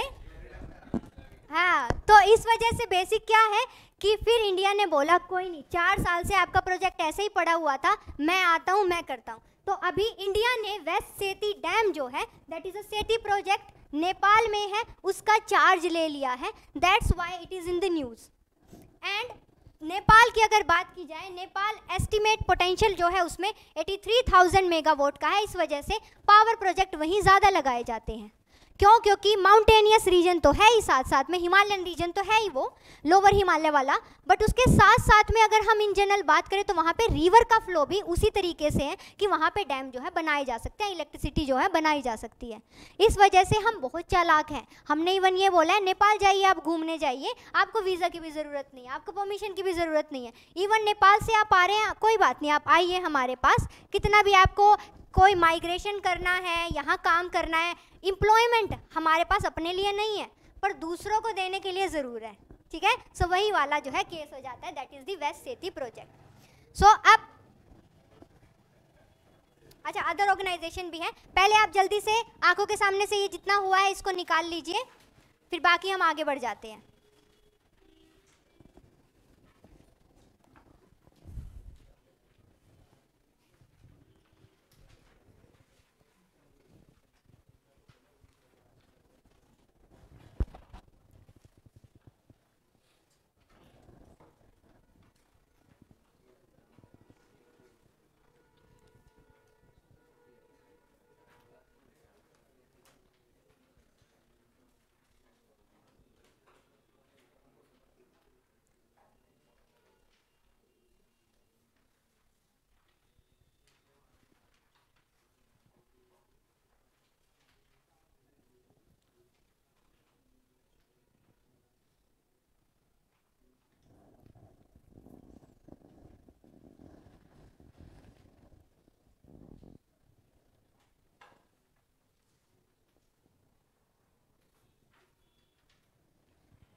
नवीन भैया रिकॉर्डिंग में भी सेम प्रॉब्लम आएगी क्या, स्ट्रक वाली, या उसमें सही से चलेगा? सही चलेगा? रिकॉर्डिंग में भी अगर स्टक हो जाता है तो क्या फिर वो कंटिन्यू नहीं होता, वही पोर्शन स्किप हो जाता है? मैं पूरी रिकॉर्डिंग देखने वाली हूँ।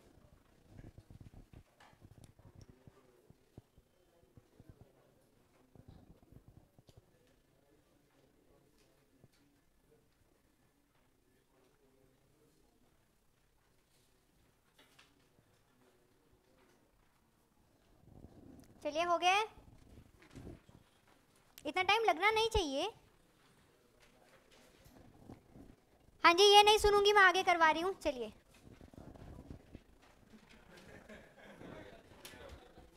हो गया था ना ये अच्छे से, पर मैं नहीं सुनूंगी। चलिए, जो अच्छे से हो जाता है वो नहीं सुनती हूँ।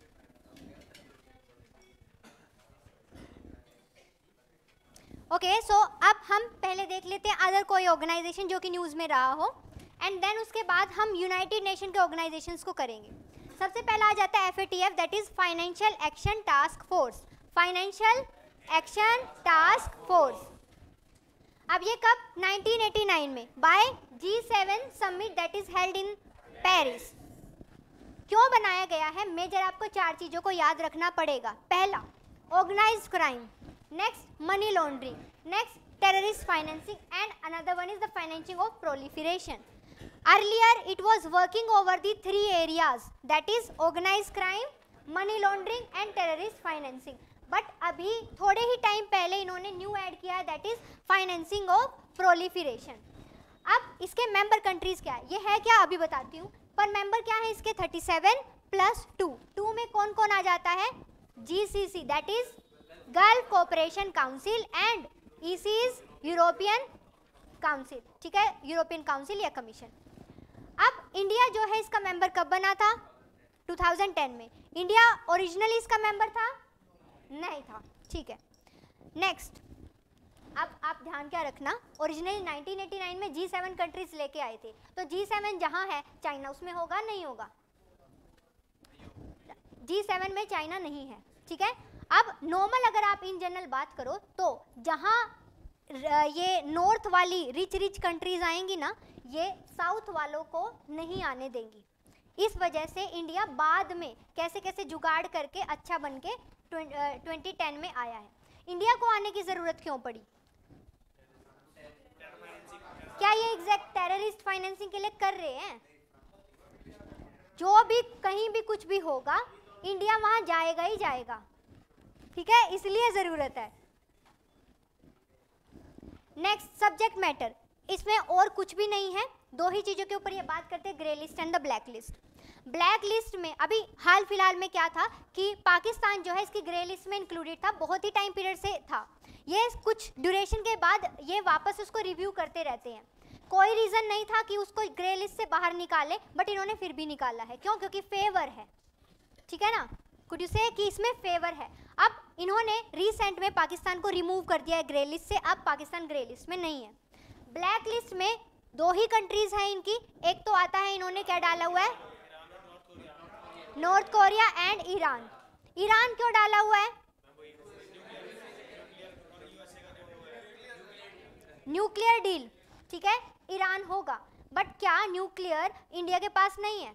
क्या न्यूक्लियर पाकिस्तान के पास नहीं है? मिसयूज कर सकते हैं, क्यों नहीं कर सकते? जब भी टाइम मिलेगा हम कर लेंगे।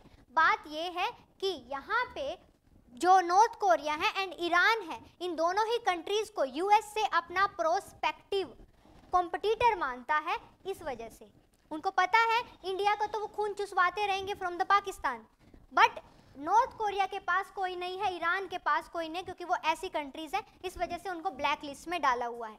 जब किसी कंट्री को ब्लैक लिस्ट में डाल देते हैं तो इसका मतलब ये है कि उन कंट्रीज़ को किसी भी तरीके की फाइनेंशियल असिस्टेंस नहीं मिलेगी।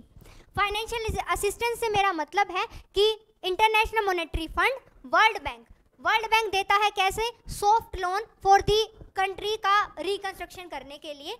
IMF देता है लोन उनका फाइनेंशियल स्टेबिलिटी बनाने के लिए और उनके बैलेंस ऑफ पेमेंट के क्राइसिस को कंप्लीट करने के लिए या उसको टैकल करने के लिए ये देता है। सो ये नहीं दिए जाएंगे तो वो कंट्रीज नहीं कर पाएंगे। बट आपको लगता है North Korea and Iran they are not the self sufficient? They are. So basically इस तरीके के रूल्स बना देना is not only the sufficient thing, उसके ऊपर भी काम करने की ज़रूरत है। ठीक है, अब बेसिक अगर हम बात करें, हमने अभी न्यू देखा था word financing of the proliferation. ये है क्या? It means the transfer and the export of the nuclear, chemical and the biological weapon. अब अभी हमने देखा नॉन प्रोलिफरेशन ट्रीटी में देयर आर सम 4 स्टेट्स जिनके पास न्यूक्लियर वेपन है, जिनको ये बोलते हैं कि आपने बाद में किया है फिर भी आपके पास है अभी। वो कौन कौन से थे? नॉर्थ कोरिया, ठीक है, इनके पास है। सो ये बेसिक क्या बोल रहे हैं, इनका बोलना ये है कि ये भी तो हो सकता है कि नॉर्थ कोरिया खुद ना करे बट किसी कंट्री के साथ अलायंस बना के उसको ट्रांसफ़र कर दे। सपोज करिए वो अपने साइंटिस्ट उनके वहाँ पे भेज दे और अब उनके साइंटिस्ट वहाँ पे ट्राई कर रहे हैं प्रोजेक्ट को, ऐसा हो सकता है ना। इस वजह से फाइनेंसिंग ऑफ द प्रोलिफरेशन जो है उसको भी ऐड किया गया है, जो क्या है? Transport and export of nuclear, chemical and biological weapon, nuclear, chemical and biological weapon. तो that is basically the FATF। Next आ जाता है Interpol. Interpol means the International criminal police Organization. एक बात और ध्यान रखना आप, यूनाइटेड नेशन के ऑर्गेनाइजेशंस जो हैं वो UPSC का एक सॉफ्ट टारगेट रहते हैं। 2 या 2 से ज़्यादा वो पक्का ही उनसे पूछते हैं, क्वेश्चन निकालते हैं। वो भी वो कौन से पूछते हैं? जिनके नेम बड़े अजीब से लगते हैं। ठीक है, इस वजह से एक लिस्ट तो UN के ऑर्गेनाइजेशन को आपको इस वाले हेड में मिल गई। नेक्स्ट लिस्ट आपको मिलेगी जो हम अपना दिसंबर टू अप्रैल वाला सेक्शन करेंगे उसमें। ठीक है, सो ऐसे बैलेंस बन जाएगा। पहला इंटरपोल, ये UN का ऑर्गेनाइजेशन नहीं है बट ऑर्गेनाइजेशन आया था तो इसका भी अलग ही नेम है, इस वजह से मैंने बता दिया। ये it's a international criminal police organisation. 195 member countries हैं। इन जनरल अगर हम बात करें तो हमारे पास UN के अकॉर्डिंग कितनी कंट्रीज़ हैं? 196। अब क्यों बनाया गया है? So that international criminal police organisation, police का ऑर्गेनाइजेशन है। अब क्या पुलिस को एक कंट्री से दूसरी कंट्री में ज़रूरत नहीं पड़ती कोऑर्डिनेशन बनाने की? पड़ती है ना। So to coordinate the actions of the police forces in all the countries, coordination के लिए ये बनाया गया है। अब ये कैसे काम करते हैं? ये जो भी मेंबर कंट्रीज़ हैं उनके वहाँ पे इनका अपना एक असिस्टेंस होता है। वो कैसे? अगर मैं इंडिया की बात करूँ तो इंडिया में आपने देखा होगा NCB है ना। सो NCB that is the national central bureau. So national central bureau है, ये हर कंट्री में अपना सेटअप करके रखते हैं। इंडिया में कहाँ किया गया है? दिल्ली में। बट इंडिया में ये जो दिल्ली में है ये ऐसे ही इंडिया में राज नहीं चला सकते हैं। इनकी NCB को हमारे अंडर रहना पड़ेगा। सो वो हमारे अंडर कहाँ है? CBI के अंडर है। ठीक है, सो ये याद रखना पड़ेगा, CBI के अंडर ये है। अब CBI किसके अंडर आती है? तो आप सबको पता होगा, होम अफेयर्स के अंदर आती है। ठीक है, सो ministry of the home affair. अब ये हो सकता है आपके माइंड में कि NCB इंटरनेशनल पुलिस ऑर्गेनाइजेशन जो कोऑर्डिनेशन बना रहे हैं उसका एक सबसेट है। तो इसका मतलब यहाँ पे एक्सटर्नल अफेयर का रोल हो सकता है बट वो नहीं लाने देना है आपको। क्यों? क्योंकि अगर एक्सटर्नल अफेयर का रोल होगा तो इसका मतलब इंटरनेशनल जो भी पुलिस ऑर्गेनाइजेशन है इंडिया में अपना राज चला सकते हैं, वो हम नहीं बनने देंगे। इस वजह से एक आउटलुक, एक सुपरविजन किसका रहेगा? That is of the home affair. तो होम अफेयर का वो रहने वाला है। ठीक है, याद हो जाएगा। नेक्स्ट आ जाता है क्या? SCO that is Shanghai Cooperation Organisation. कब बना था? 2001। ओरिजिनली किन किन ने मिलके बनाया था? Kazakhstan, Kyrgyzstan, Tajikistan, Uzbekistan, Russia and China. Central Asia का कौन 2 कंट्रीज इसमें नहीं है? तुर्कमेनिस्तान एंड सॉरी, मेरा क्वेश्चन ये था कि सेंट्रल एशिया के एक्स्ट्रा 2 कंट्रीज कौन सी है इसमें? अभी Russia and China. So Central Asia के एक्स्ट्रा में 2 कंट्रीज कौन सी है? Russia and China. ठीक है, सो 2017 में बेसिकली क्या हुआ? India in Astana there are 6, ये जो इसके साथ एक और इनकी जो कंट्री है वो ऐड हो गई थी। दैट इज़ बेसिकली जब इनमें हमने यहाँ पे ऐड किया था, यहाँ पे देखिए आप, पहले इनके पास था China, Kazakhstan, Kyrgyzstan, Tajikistan, Uzbekistan, and फिर रशिया, फिर इन्होंने एक साथ में ऐड किया था किसको, इंडिया एंड पाकिस्तान को। अभी ये न्यूज़ में क्यों था, क्योंकि हाल फिलहाल इन्होंने ईरान को जो है ऐड किया है, इस वजह से ये न्यूज़ में रहा है। इसके ऑब्जर्वर स्टेट्स और डायलॉग पार्टनर या गेस्ट अटेंडेंट जो है वो याद करने की ज़रूरत नहीं है, बट एक बात आप ध्यान रखना कि यूएन जो है उसको ऑब्जर्वर का स्टेटस नहीं है, ठीक है। बस एक ये पॉइंट इंपॉर्टेंट है जो आपको ध्यान में रखना है, दैट यूएन के पास ऑब्जर्वर का स्टेटस नहीं है। अब CIS बेसिकली क्या है, yes exactly, very good very good, Commonwealth जो है इंडिपेंडेंट स्टेट्स हैं ये, ठीक है। CIS अभी हमने देखा था ना, हाँ, तो ये वही है। अब नेक्स्ट देख लीजिए, अब इम्पोर्टेंट क्या है, इम्पोर्टेंट पार्ट इज दैट जो कि अभी न्यूज़ में है। अभी इसका 22nd मीटिंग हुआ है, कहाँ पे, समरकंद में हुआ है। अब ये इन्होंने क्या बोला है, इन्होंने बोला है कि हम इसकी प्रेसिडेंसी इंडिया को हैंड ओवर कर रहे हैं, इस वजह से नेक्स्ट इनका जो मीटिंग होने वाला है वो होगा कहाँ, वाराणसी में होगा। अब वाराणसी में होगा, सो वाराणसी को they are considering as a cultural capital, तो कल्चरल कैपिटल के तौर पे ये ले रहे हैं। इन्होंने ईरान को भी एक परमानेंट मेंबर की तरह एक्सेप्ट कर लिया है। अब इंडिया ने बोला कि अगर हमें आप ले रहे हो कल्चरल एक्टिविटी, तो हम अपना तो थोड़ा रूप दिखाएंगे ही, तो हमने बोला कि हम फूड सिक्योरिटीज़ के ऊपर बात करेंगे। फूड सिक्योरिटी में भी किस पे, मिलेट के ऊपर। 2023 को इंटरनेशनल ईयर फॉर मिलेट्स जो है डिक्लेयर किया गया है, तो इस वजह से हमने सोचा थोड़े न्यूज़ में तो रह ही सकते हैं ऐसा करके, तो हमने बोल दिया चलिए हम मिलेट्स को बोल रहे हैं फूड सिक्योरिटी, ठीक है। साथ ही साथ ये बोला है कि ट्रेडिशनल मेडिसिन्स, क्यों, क्योंकि हम अपने आयुर्वेदा को बहुत ज़्यादा प्रमोट करना चाहते हैं। एंड ड्यूरिंग द कोविड-19 हमने देखा भी, तो ड्यूरिंग द कोविड-19 इन्होंने बोला हाइड्रोक्लोरोक्विन तो बड़ी फेमस हो गई थी, चलिए अब बात करते हैं हम ट्रेडिशनल मेडिसिन्स की। तो दो चीज़ों के बारे में इन्होंने बात करी है, ठीक है। सो SCO से रिलेटेड आपको क्या याद रखना है, समरकंद में हुई थी, क्यों इम्पोर्टेंट है, क्योंकि इंडिया को प्रेसिडेंसी दे दी गई है। एंड नेक्स्ट मीटिंग कहाँ होगी, वाराणसी में। Why, because that is considered as the cultural capital.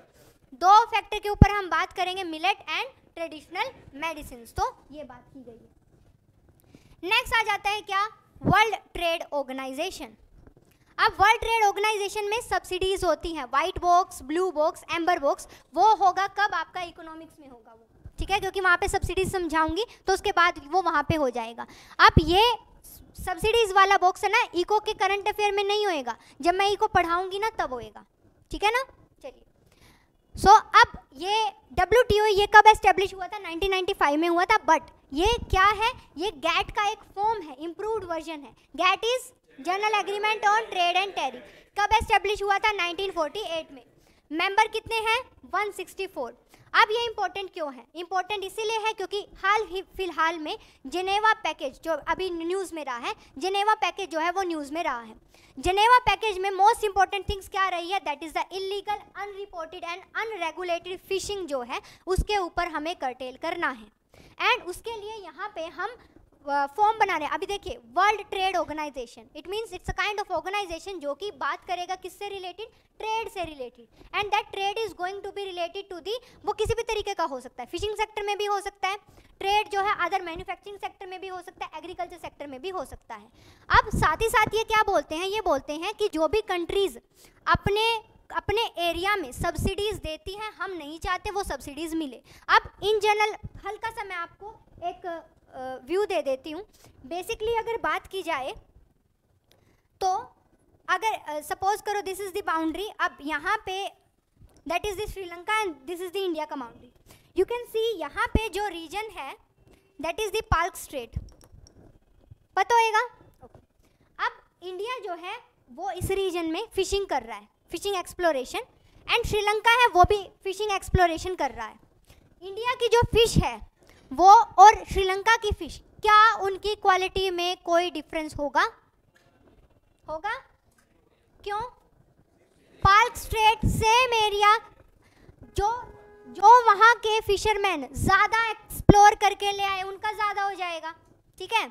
अब इंडिया क्या कर रहा है, इंडिया अपने जो भी फिशरमैन होते हैं, because India consider them as the vulnerable section, तो इंडिया उनको कुछ सब्सिडीज़ प्रोवाइड करवाता है।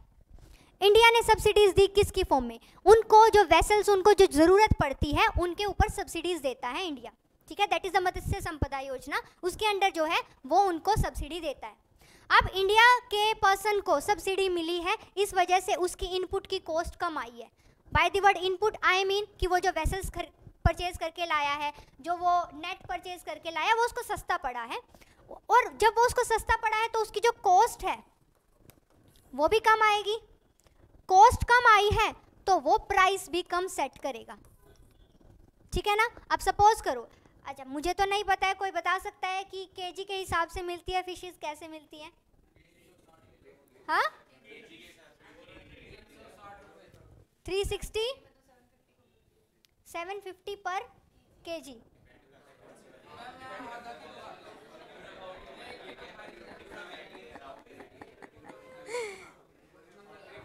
Okay, it's kind of personal question, but कितने आप में से फिश खाते हो? शर्माना नहीं, शर्माना नहीं है, बट प्लीज शर्म करनी है।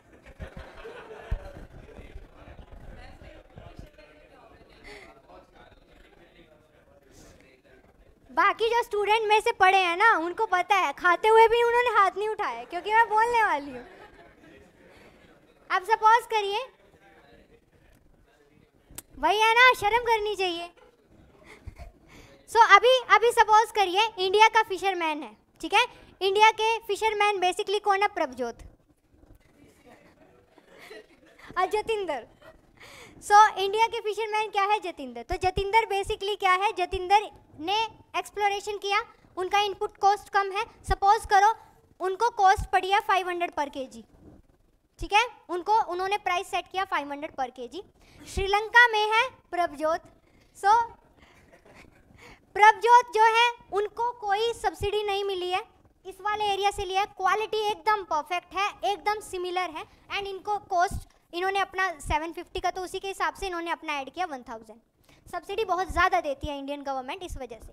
अब ये दोनों गए हैं कहाँ? ये अपना लेके गए हैं यूएसए में।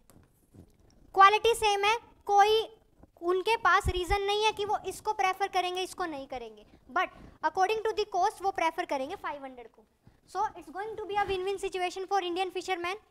सो क्वालिटी अगर सेम है, सब्सिडी की वजह से अगर प्राइस कम हुआ है, इट मीन्स आप एक रीजन को तो प्रमोट कर रहे हो, दूसरे को नहीं कर रहे हो। अब इंडिया वाले बोलेंगे हमने तो ठेका नहीं लिया है श्रीलंका का, बट फिर WTO बोलेगा मैं कॉम्पिटिटिवनेस बनाना चाहता हूँ पूरे वर्ल्ड में, तो मैंने तो ठेका लिया हुआ है। इस वजह से वो बोलता है कि सब्सिडीज नहीं देनी है आपको, कि आपको कॉम्पिटिटिवनेस बढ़ानी है, फ्री कंपटीशन करना है। इस वजह से साथ ही साथ उनका क्या मानना है कि जब आप इस तरीके की चीज़ें करते हो ना, तो उससे अनरेगुलेटेड वे में फिशिंग होती है। अब आपको पता है गवर्नमेंट ने सब्सिडी दी है, देखिए सिर्फ गवर्नमेंट की सब्सिडी का ही इसमें इफेक्ट नहीं है, अदरवाइज और भी बहुत सारे फैक्टर हैं, बट अगर हम एक जनरल में समझना चाहें तो जो यहाँ पे सब्सिडी दी जा रही है गवर्नमेंट से, तो सबको पता है कि सस्ते में सामान मिल जाएगा, तो ज़्यादा से ज़्यादा फिशरमैन बनेंगे, ज़्यादा से ज़्यादा वो एक्सप्लोर करेंगे, एंड उतना ही ज़्यादा वो मार्केट में निकालेंगे। मार्केट में सप्लाई बढ़ेगी तो इस वजह से मार्केट में इनको भी बुरा असर पड़ेगा, इनको भी प्राइस कम करके बेचना पड़ेगा। इनको प्राइस कम करना पड़ रहा है, इसका मतलब इनका प्रॉफिट का मार्जिन भी कम पड़ रहा है। इस वजह से WTO ने क्या किया है? WTO ने बोला है कि जो हार्मफुल फिशिंग होती है, ये जो अनरेगुलेटेड इलीगल फिशिंग होती है, इसको हमें कर्टेल करना है। एक ही दिन में नहीं हो सकता, that is going to for the next 4 years. तो 4 ईयर का ये टारगेट रहने वाला है। साथ ही साथ उन्होंने बात की है क्या? ग्लोबल फूड सिक्योरिटी की, कि ग्लोबल फूड सिक्योरिटी भी रहेगी। अब ये जो पॉइंट है ना जेनेवा पैकेज के, स्टार कर लीजिए इसको, 4 के 4 ऐसे ही रटे हुए होने चाहिए। ये जो आपको to the point current affair मिला है ना, इसमें मैं आपको बता दूंगी कौन सा इंपॉर्टेंट नहीं है, अदरवाइज पूरा का पूरा आपको जहाँ पॉइंट भी दिया है ना एक, वो भी रटा हुआ होना चाहिए। ऐसे नहीं है, ये 4 दिए हैं तो यूपीएससी का चांस है कि वो चारों को स्टेटमेंट बना के पूछ सकता है, और उसका हिस्ट्री रहा है। Next is the global food security. उसके बाद they continue the long standing moratorium on the custom duties on e commerce transmissions के ऊपर। मोरेटोरियम बेसिकली क्या होता है, कोई बता सकता है? Very good. So moratorium basically क्या होता है कि सपोज करिए आपने कोई लोन उठाया हुआ है, एंड उस लोन के ऊपर सपोज करिए आपने 100 करोड़ का लोन लिया है, ले सकते हो। लोन लेने में क्या है, 100 करोड़ का अगर मिल जाता है तो आराम से लो, विजय माल्या बनो, क्या ही फर्क पड़ता है। हाँ वही ना, कोई देगा नहीं ना, विजय माल्या बनो, क्या देना। सो 100 करोड़ का सपोज आपने लोन लिया है 10 ईयर के टाइम पीरियड के लिए 10% की रेट के ऊपर, ठीक है। अब उसी के हिसाब से अब आपको इंस्टॉलमेंट भी पे बैक करनी पड़ेगी एंड इंटरेस्ट भी पे करना पड़ेगा। अगर इंटरेस्ट एंड इंस्टॉलमेंट सपोज करिए आपका 1 मंथ का कितना बनता है, 1 मंथ का सपोज करिए आपका 5 लाख का बनता है। इंटरेस्ट एंड इंस्टॉलमेंट दोनों में मिला के चल रही हूँ, सपोज करिए 5 लाख का बनता है। तो अब कोविड-19 आ गया, लॉकडाउन हो गया, जस्ट एक आपको सिचुएशन दे रही हूँ। तो मार्च में आपके पास कोई इनकम नहीं है, आपके पास कैपेबिलिटी है पे करने की and you are paying, but due to the कोविड-19 लॉकडाउन की वजह से कोई इनकम नहीं आ रही है, तो you are not able to pay the 5 lakh rupees. अब होता क्या है कि if you are not paying the installment, if you are not paying the interest, then इस इंटरेस्ट के ऊपर इंटरेस्ट लगना स्टार्ट हो जाता है ना। अब you are not willing to basically कि आप डिफ़ॉल्ट नहीं करना चाहते हो, you are not willing to default, but circumstances ऐसे हैं एक्सटर्नली दैट करना पड़ रहा है। सो अगर उस पर्सपेक्टिव के हिसाब से देखें तो यहाँ पे पॉइंट क्या निकल के आता है, यहाँ पॉइंट ये निकल के आता है कि अब आपको किसी एक रिस्ट्रक्चर्ड या एक्सटर्नल असिस्टेंस की ज़रूरत है। सो वो क्या होता है, वो होता है मोरेटोरियम, कि जब आपको बोल दिया जाता है कि आप अपने उसको फ्रीज कर दीजिए, जो आपका ये पेमेंट सिस्टम था, तो मार्च अप्रैल एंड नॉर्मल अगर 2-3 मंथ तक या जब तक कि लॉकडाउन नहीं जाता है, जब तक कि इनकम का सोर्स आना स्टार्ट नहीं हो जाता है, उस टाइम पीरियड तक हम आपको फ्रीज कर रहे हैं। उस टाइम पीरियड तक आपको देने की ज़रूरत नहीं है, बट उसके बाद वापस से देना स्टार्ट हो जाएगा, ठीक है। So this is basically called as the moratorium, कि जब फ्री टाइम दिया जाता है, फ्रीज कर दिया जाता है, वहाँ पे स्टैचू कर दिया जाता है, उसके बाद ही जैसे रिज्यूम होगा तो वहीं से स्टार्ट हो जाएगा। अब यहीं पे अगर ये बात चलिए ना, तो थोड़ा सा मैं आपको बता देती हूँ। आरबीआई ने मोरेटोरियम दिया था, लोन मोरेटोरियम कोविड टाइम्स में, ठीक है। तो बेसिक फिर हुआ क्या कि फिर बैंक्स ने बोला कि हम कैसे काम चलाएं, आरबीआई ने बोल दिया है। सो सपोज करो कि कोई पर्सन है जिसने कि लोन उठाया हुआ है एंड ऐसे ही एक नहीं 1000 लोगों ने लोन लिया होगा।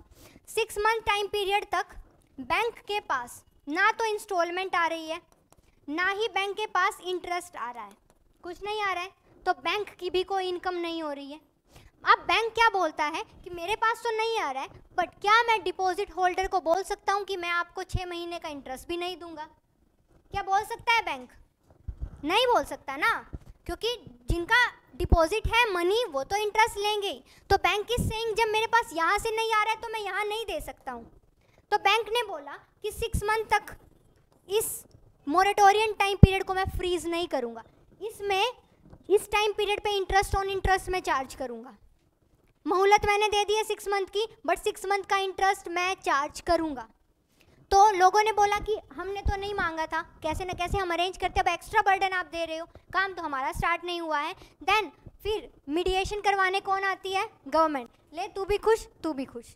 तो फिर गवर्नमेंट ने क्या बोला? गवर्नमेंट ने बोला कि जो इंटरेस्ट है बैंक को तो चाहिए, जो पब्लिक है वो दे नहीं सकती है, तो अब पब्लिक को इंटरेस्ट देने की ज़रूरत नहीं है, पब्लिक की तरफ से इंटरेस्ट मैं दे रही हूँ बैंक्स को, तो बैंक को भी कोई नुकसान नहीं होगा। एंड गवर्नमेंट ने बोला मेरा क्या है, पैसा मुझे कहाँ से वसूलना है, आप इसे वसूलना है वसूल लूँगी, बट अभी तो आप खुश हो ही जाओगे, तो वह वैसे जो है खुश हो जाए। तो ये बेसिक जो है दैट इज़ द मोरेटोरियम। अब इन जनरल अगर हम यहाँ बात करें, अब आ जाता है कस्टम ड्यूटीज़। कस्टम ड्यूटीज़ का मतलब क्या होता है? Import and export. हाँ जी, इंपोर्ट एंड एक्सपोर्ट कौन बताएगा? शोएब। नहीं, आराम से शांति से बताओगे। पहले मैं पूछ रही हूँ इंपोर्ट क्या होता है शोएब? मंगवा रहे हैं, दैट इज इंपोर्ट। एक्सपोर्ट,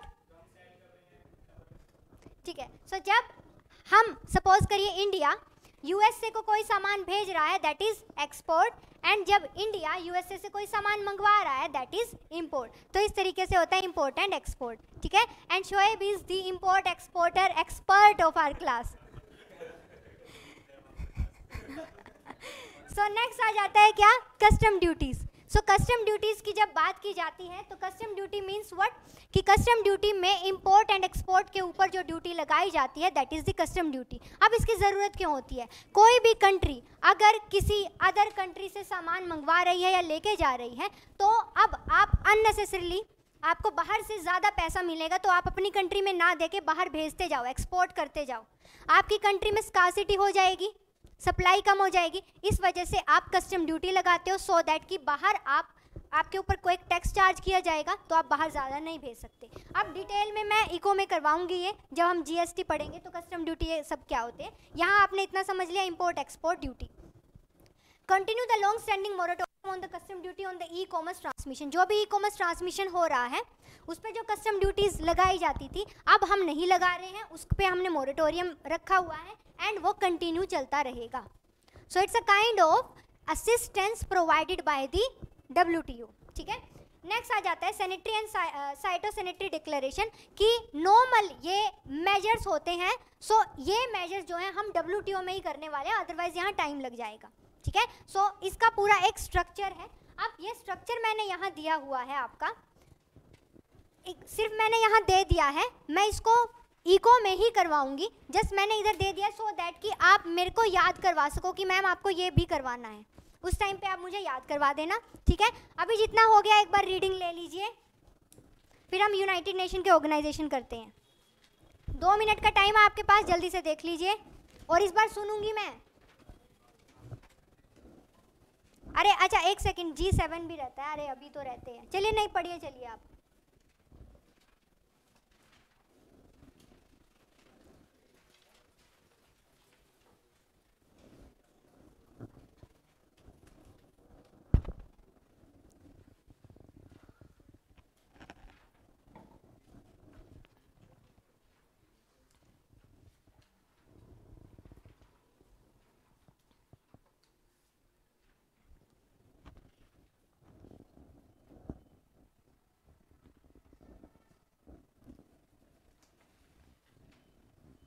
एक ही लिया आपने? दोनों लिए?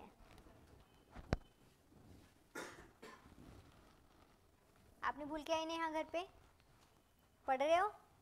ठीक है, हाँ जी पढ़िए।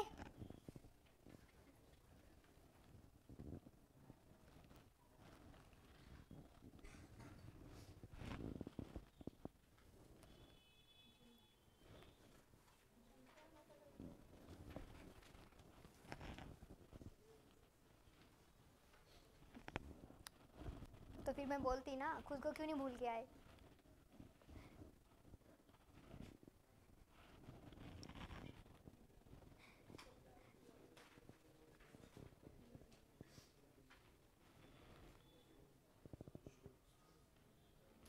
देखिए अभी तो आप थोड़ा पेम्परिंग के साथ हो रहा है, थोड़े टाइम पीरियड के बाद जब ज़्यादा पोर्शन हो जाएगा ना तो बैक डेट का किसी भी दिन का कुछ भी सुन सकती हूँ मैं। इस खौफ में रहिएगा प्लीज़। हाँ,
हाँ जी चलिए।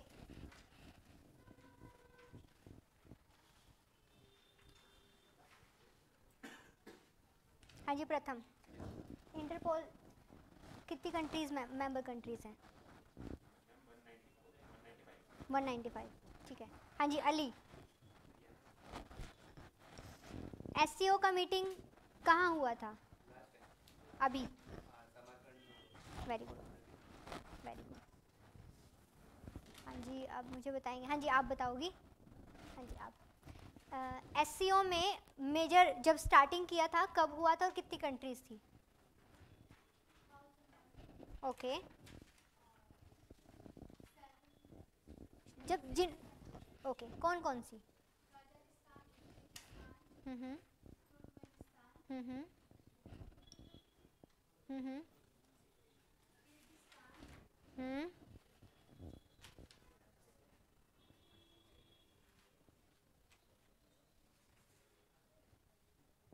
अच्छा, सेंट्रल एशिया से कौन नहीं था?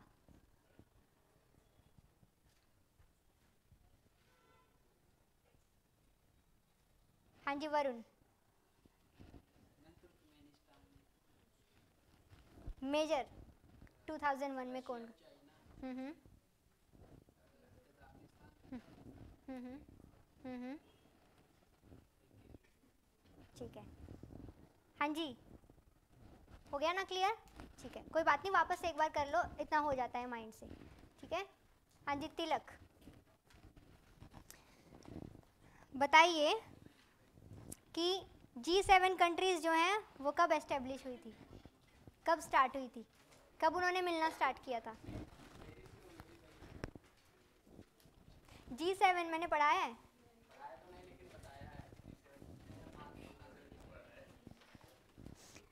दिस इज कॉल्ड बहुत अच्छे वाला रट्टा। 1989 में G7 कंट्रीज ने पेरिस में FATF बनाया था। जहां G7 आया वहीं पेरिस आ गया। ठीक है, सो वो क्वेश्चन वो नहीं था। ठीक है, रट्टा लगाना है, ये वाला नहीं लगाना है। चलिए हाँ जी आप बताएंगे मुझे।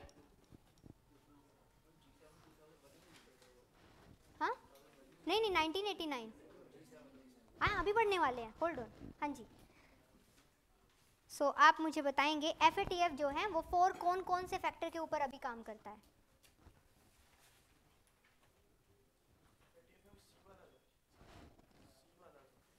FATF financial Action Task force कौन कौन से 4 फैक्टर पे काम करता है? एक बताऊं तो याद आ जाएगा।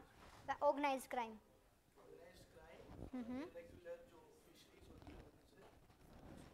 FATF है क्या? Financial action yes. और सोचो कोई बात नहीं आप। हाँ जी पीछे अमन आप बताओगे FATF कौन से 4 फैक्टर के ऊपर काम करती है? चलिए 2 बता दीजिए आप।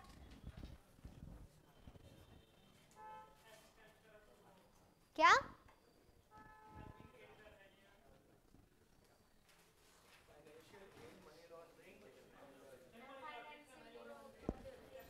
नेहा आपसे पूछा।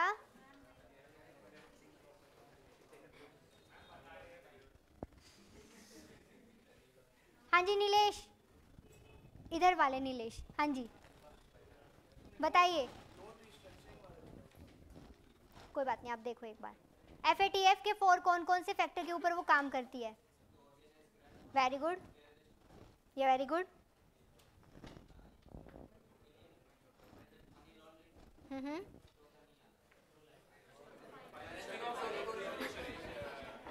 फाइनेंसिंग ऑफ प्रोलिफरेशन, ठीक है, सही ये रहने वाला है।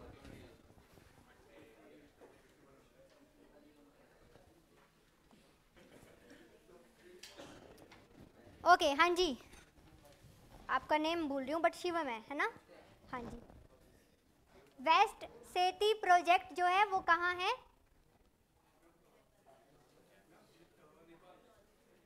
नेपाल में। हाँ जी अनूप, अभी नहीं देखोगे शिवम को, आदत छूट गई है। हाँ जी सो पहले कौन वर्किंग कर रहा था, अब क्या हो रहा है वहाँ पे? ठीक है ओके सो काफ़ी टाइम पहले छोड़ दिया होगा। ठीक very good very good. 83,000 megawatt. हाँ जी आदित्य, I2 U2 बेसिकली है क्या, एंड कोऑपरेशन कौन कौन से 6 फैक्टर के ऊपर होता है? हाँ जी ओके 6 कौन कौन से फैक्टर पे? अच्छा 3 बता दीजिए। बस बस बस बस बस नहीं नहीं, हाँ जी अभी आप बताओगे। हाँ जी आपका नेम भूल गई हूँ मैं, आप। हाँ जी अमन, ओके चलिए बताइए बाकी के बचे हुए फैक्टर्स।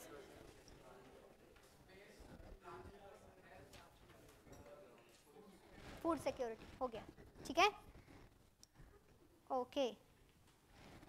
दिनेश आप मुझे बताओगे छाबार पोर्ट का कौन सा मेजर पोर्शन जो है कंप्लीट हो चुका है? 3 सेक्टर में हमने डिवाइड किया था, तो कौन सा कंप्लीट हो चुका है?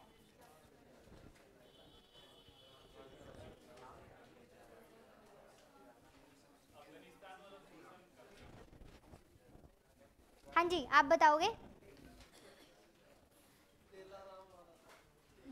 धेलाराम वाला क्या, कहाँ से कहाँ तक? जरन से नहीं नहीं, कौन सा पोर्शन कंप्लीट हो चुका है?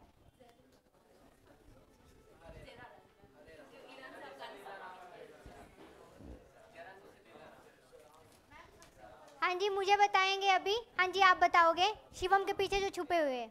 हाँ जी हाँ, what's your name? Romil, Dhruvil, okay Dhruv. हाँ जी बताइए, क्वेश्चन क्या पूछा था? ओके सो छाबार पोर्ट के 3 सेक्टर्स थे, उसमें से जो कंप्लीट हो चुका है वो कौन सा था?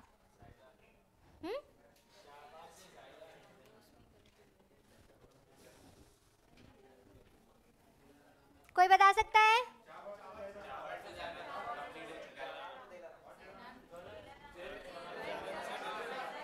हाँ जी आप बताओगे। देलाराम, ठीक है। हाँ जी दूसरा बाकी के आप बताओगे कहाँ से कहाँ तक है? Chabahar port to Zahedan, then Zahedan to Zaranj, then Zaranj to Delaram, ठीक है। याद रखना पड़ेगा आप सबको, ठीक है। कोई बात नहीं, एक बारी में नहीं होता है, मैं भी एक्सेसिवली जान जान के पूछ रही हूँ ताकि आप स्ट्रेस लो, पूछो देखो, उससे हो जाएगा, ठीक है। मैं ये नहीं कर रही हूँ कि 100% आना चाहिए, बट हाँ मेरी एक्सपेक्टेशन है आना चाहिए, नहीं आएगा तो सुनाऊंगी मैं, ठीक है। नेक्स्ट आ जाता है क्या? G7। सो G7 कंट्रीज की जहाँ हम बात करते हैं तो G7 कंट्रीज में ये कंट्रीज आ जाती है। अच्छा आप शोर करोगे ना तो मुझे और प्रेशर से बोलना पड़ेगा, सो प्लीज शोर मत करिए, ठीक है। सो G7 कंट्रीज की जहाँ हम बात करते हैं वहाँ 7 कंट्रीज आती हैं। कौन कौन सी? Canada, France, Germany, Italy, Japan, UK and USA. So it's 2 तो अमीर, ठीक है, अमीर फैमिली से जो बिलोंग करते हैं, rich family, UK and USA, ठीक है। अब यूके के जैसा ही रेप्लिकेट करता है कौन? फ्रांस। आपने देखा होगा, एंड फ्रांस जहां आया है वहां उसके साथ साथ जर्मनी तो आएगा ही। जापान कहेगा आप ना मानो, बट मैं एशिया में तो अपने एरिया में तो मैं भी राजा हूँ, ठीक है। नेक्स्ट बच जाता है कौन? इटली, ठीक है। इसका कुछ निमोनिक होता है, आप अपनी तरफ से बना लेना, बट आई थिंक बनाया भी हुआ है, आप अपने पास ही रखना, ठीक है। सो उस तरीके से आप याद रख लेना। वापस से मैं बता देती हूँ आपको, Japan, USA, Italy, Canada, basically उसके बाद बचता है कौन? UK and Germany and France, ठीक है। सो ये बेसिक हो गए क्या? G7 countries. अब G7 कंट्रीज ऐसे ही एक साथ नहीं आए हैं। सबसे पहले क्या हुआ? 1973 का जो ऑयल क्राइसिस आया था, उस ऑयल क्राइसिस की वजह से इन्हें लगा कि इन्हें साथ आना चाहिए, बात करनी चाहिए, बैठना चाहिए। उसके बाद 1975 में 6 कंट्रीज ने अपना एक ग्रुप बनाया, देन कनाडा ने भी आके ज्वाइन कर लिया। कब? 1976 में। अब क्या आपसे ये पूछा जाएगा कि Canada is the last one? तो ऐसे पूछा नहीं जाएगा, बट एक आपके माइंड में होना चाहिए। नेक्स्ट 1998 में रशिया भी आ गया एंड वो G8 बन गए। बट हुआ क्या? 2014 में रशिया ने क्रीमिया वाले रीजन को इंक्रोच कर लिया एंड उस वजह से इन्होंने बोल दिया कि हम आपको निकाल रहे हैं यहाँ से, गेट आउट। तो वो गेट आउट हो गए। अब हाल फिलहाल में क्या है, ये न्यूज़ में रहा है, the purple portion. So according to them अभी G7 समिट हुआ था एंड वो इस वजह से न्यूज़ में रहा क्योंकि उन्होंने इंडिया को भी बुलाया, ठीक है। एंड इंडिया को जहाँ बुलाया जाता है वहाँ इंडिया बहुत राज के साथ जाता है एंड अपना कुछ ऐसा दे के जाता है जिससे कि उसको याद रखा जाए। तो इंडिया ने अपनी क्या दी है, इंडिया ने दी है life, that is lifestyle for environment. And इस टाइम पीरियड पे ये जो छोटी छोटी टर्म्स है ये बहुत इंपॉर्टेंट है। कोई भी सिंगल स्कीम आपको कहीं भी पढ़ने को मिली जो कि किसी फैंसी नेम के साथ है तो उसको रट के रख लेना, क्योंकि फैंसी नेम के स्कीम वाले यूपीएससी बहुत पूछता है कि ये है क्या, ठीक है ना। Okay, next it is lifestyle for the environment. India ने ये हाईलाइट किया। अब ये है क्या, लाइफस्टाइल है for what, environment. It means something related to the environment and which is related to the sustainability. So इस वजह से they create a ecosystem with environmentally friendly behaviour के साथ आपको बनाना है। अब क्यों और कब बोला गया ये, बेसिकली ये Indian PM during the 26 UN का क्लाइमेट चेंज कॉन्फ्रेंस हुआ था, दैट इज द COP26 नवंबर के दौरान हुई थी ना, हाँ जी, ग्लासगो समिट, ठीक है। सो वहाँ पे बोला गया था, उन्होंने लाइफस्टाइल फॉर एनवायरनमेंट दिया था। अगेन G7 में भी जाके लाइफस्टाइल, लाइफ मिशन, लाइफ के बेसिस पे उन्होंने ये बताया है। अब उसके साथ साथ ही उन्होंने एक और बात बोली है, that is we are giving you the P3 का formula. What is P3? The pro planet people. It means ये प्रो प्लैनेट पीपल मीन्स कि आप प्लैनेट के लिए, इन्वायरमेंट के लिए अपने आप को दे रहे हो। सो वो पर्टिकुलर थिंग आपको करनी है। ये जो प्रो प्लैनेट पीपल वाला जो है, ये इन्होंने World Economic Forum Davos agenda 22 जो है उसमें दिया था। That is also given by the PM Modi ji. And इसमें उन्होंने बोला कि क्या क्लाइमेट चेंज को लेके हमें कमिटमेंट करना चाहिए। तो अब कुछ चीज़ें आपके माइंड में बन जानी चाहिए। पहला, मिशन लाइफ की बात की गई है, G7 समिट से भी वो रिलेटेड है। क्यों? क्योंकि हमारे PM जो है उन्होंने वहाँ पे भी उसकी बात करी। जब मिशन लाइफ या life style for the environment की बात की जाए तो ये फर्स्ट टाइम कहाँ बोला गया था? COP26 में बोला गया था। बोला किसने? हमारे PM ने, ठीक है। अब नेक्स्ट अगर बात करें प्रो प्लैनेट पीपल की, अगर बात की जाए तो वो world Economic Forum Davos agenda जो है वहाँ पे बात की गई थी। दैट इज ऑल्सो है क्या, ज़रूरत ही नहीं है, क्योंकि प्रो प्लैनेट आपको वैसे भी पता है, चिकनी चुपड़ी बातें हैं कि इन्वायरमेंट के लिए हम क्लाइमेट चेंज करेंगे, ये करेंगे, वो करेंगे, ठीक है। सो इसी से ये रिलेटेड होने वाला है। हो जाएगा आपको याद, ठीक है, वेरी गुड। एक बार नज़र आप मार लेना, G20 अलग से भी करेंगे कि कौन कौन से G20 में इंक्लूडेड होते हैं, ठीक है, वो आप देख लेना। एक बार मैं बता देती हूँ, अर्जेंटीना है, ऑस्ट्रेलिया है, ब्राज़ील है। अर्जेंटीना और ऑस्ट्रेलिया कहीं और भी एक साथ आए थे। कहाँ आए थे? अंटार्कटिक ट्रीटी में, very good. China, European union, India, Indonesia, Mexico, Saudi Arabia, south Africa, south Korea and Turkey, ठीक है। अब जो छोटी मोटी गलती अभी आपने करी है ना, रट्टा लगाने की, रट्टा लगाना है बट वो अंडरस्टैंडिंग के साथ लगाना है। इसी वजह से अदरवाइज ना, अगर रट्टे की बात होती तो क्लासेस की ज़रूरत नहीं होती, आपको सीधा नोट्स ही बना के दे देती, उसमें से आप रट्टा लगा लेते। क्लास क्यों की जा रही है? सो दैट कि माइंड में सेटल हो जाए चीज़। माइंड में सेटल नहीं हो पाती अदरवाइज, खुद से करो तो आप, ऐसा नहीं है कि आप नहीं कर सकते, स्कूल से तो आ ही चुके हो, बट फिर भी स्कूल वाली फीलिंग आपको दी जा रही है, सो दैट आप याद कर रख पाओ। याद करना is not so much difficult जितना याद रखना डिफ़िकल्ट है, ठीक है। सो इस वजह से जैसे कि अभी ये हो गया कि G7 वाला पेरिस हो गया, ये हो गया, तो ये कॉमन चीज़ है, ठीक है। ऐसे ही FATF वाला हो गया, आपको ध्यान में नहीं आ रहा कि किससे रिलेटेड है।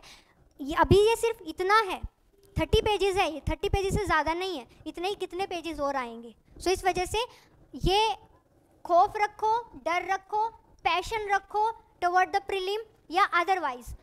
जब भी मैं एक क्लास लूँ, पिछला सारा आना चाहिए, तो उसका करने का तरीका क्या है? आज करंट अफेयर की क्लास हुई है तो आज तो जाके ये एक बार पूरा अच्छे से रट देना है, फिर डेली 15-15 मिनट सेम चीज़ को वापस देखना है। सिर्फ देख लेना, देखने से ही काम हो जाएगा, क्योंकि मोस्ट ऑफ द थिंग्स जो है वो देखने से ही हो जाती है, ठीक है ना। क्यों? क्योंकि आपको सिमिलर चीज़ें बार बार दिखती रहती है तो आपका ध्यान जाता रहता है। ओके, 15 मिनट का टारगेट दे रही हूँ मैं डेली का, आपको वो करना पड़ेगा आपको। Next, that is basically the free का ज्ञान बीच बीच में मिलता रहेगा आपको। नेक्स्ट आ जाता है NATO, that is the North Atlantic Treaty Organization. And please कोई एक चीज़ नहीं आती है, कोई एक चीज़ गलत हो गई है, उससे कॉन्फिडेंस लूज मत करना। कोई एक क्वेश्चन आपका पेपर आप सिलेक्शन डिसाइड नहीं करेगा, सिंगल एक क्वेश्चन, ठीक है। इस वजह से बूंद बूंद से सागर बनता है, इस वजह से आप जितना ज़्यादा हो सके आपके पास है उसको पकड़ने की कोशिश करो, ओके। सो नाटो की अगर हम बात करें तो it's a North Atlantic Treaty Organization. कब? 1949 में जो है ये आया है। अब ये क्या कर रहा है नाटो? नाटो क्यों बनाया गया था? बेसिकली सोवियत का एक्सपेंशन हो रहा था, यूएसएसआर, तो उसके एक्सपेंशन को कर्टेल करने के लिए, एक शील्ड की तरह प्रोटेक्शन देने के लिए किया गया था। कहाँ? ये बेसिकली यूरोप में उसका जो एक्सपेंशन बढ़ रहा था उसको कर्टेल करने के लिए किया गया था। ये वर्ल्ड वॉर 2 के बाद की बात है, ठीक है। नेक्स्ट, अगर हम इन जनरल बात करें तो वर्सा पैक्ट आया था, that is basically a military alliance with the eastern Europe communist countries 1955 में अगेंस्ट द नाटो। अब जो यूएसए है उसने बनाया क्या? नाटो। एंड जो यूएसएसआर है उसने बनाया क्या? वर्सा पैक्ट। और दोनों में ही क्या है? हॉस्टिलिटी है। आप ऐसे कर लीजिए, ऐसे करके ये, सो दैट कि आपको ये लगे कि ये क्या है? Enemy. Versa is by the USSR, NATO is by the USA, ठीक है। सो ये इस तरीके से रहने वाला है। अब नाटो के मेंबर की अगर बात करें तो 30 मेंबर है। रिसेंटली अभी नॉर्थ मैसेडोनिया जो है ऐड किया गया था 2020 में, ठीक है। इसके अलावा इसमें और कुछ इंपॉर्टेंट नहीं है, इतना आपने कर लिया काफ़ी है। नेक्स्ट आ जाता है last one, that is IPEF, that is Indo Pacific economic framework for the prosperity. इसका मुझे चांस लग रहा है क्योंकि एक तो नेम भी ऐसा है, ऊपर से ये न्यूज़ में रहा था, इस पर स्टार लगा लीजिए, ये रटा हुआ होना चाहिए। अब ये क्या है? ये एक फ्रेमवर्क है for participating the country to solidify their relationships and engage in the crucial economic and trade matters में। कुछ भी नहीं है, जस्ट कंट्रीज जो है वो आई हैं एक इकोनॉमिक फ्रेमवर्क बनाने के लिए, एंड वो किस लिए? प्रोस्पेरिटी के लिए। सो कंट्रीज आपस में मिली हैं, बोलते हैं कि कोई बात नहीं, हमारे पास थोड़ा थोड़ा है, हम अपना थोड़े थोड़े रिसोर्सेज को बनाते हैं, मिलाते हैं, किसी एक में लगाएंगे, वहाँ वो ग्रो होगा, उससे जो हमारे प्रॉफिट मिलेगा उसको बाकी में लगाते जाएंगे। सो इस तरीके से ये हमें मेजर कंट्रीब्यूशन देना है, सभी का, सबका साथ सबका विकास, ठीक है। सो वो पर्टिकुलर चीज़ लेके जो है हम चल रहे हैं। सो दिस इज IPEF, ठीक है। अभी UN ऑर्गेनाइजेशन भी मुझे करवाने हैं, 3 मिनट तक करवा देती हूँ। नोट्स क्यों नहीं है?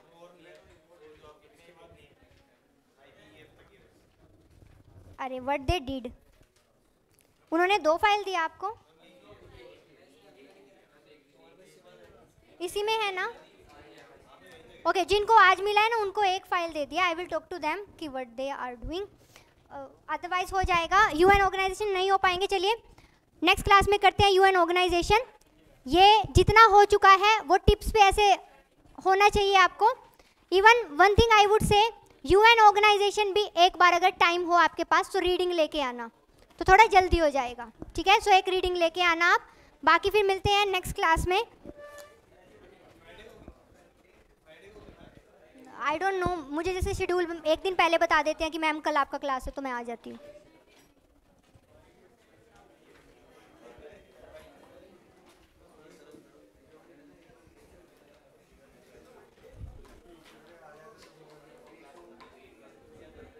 अच्छा, आई वॉज वेटिंग कि ऑनलाइन का खत्म होएगा, ऑनलाइन तो हो ही चुका है। Okay, thank you so much.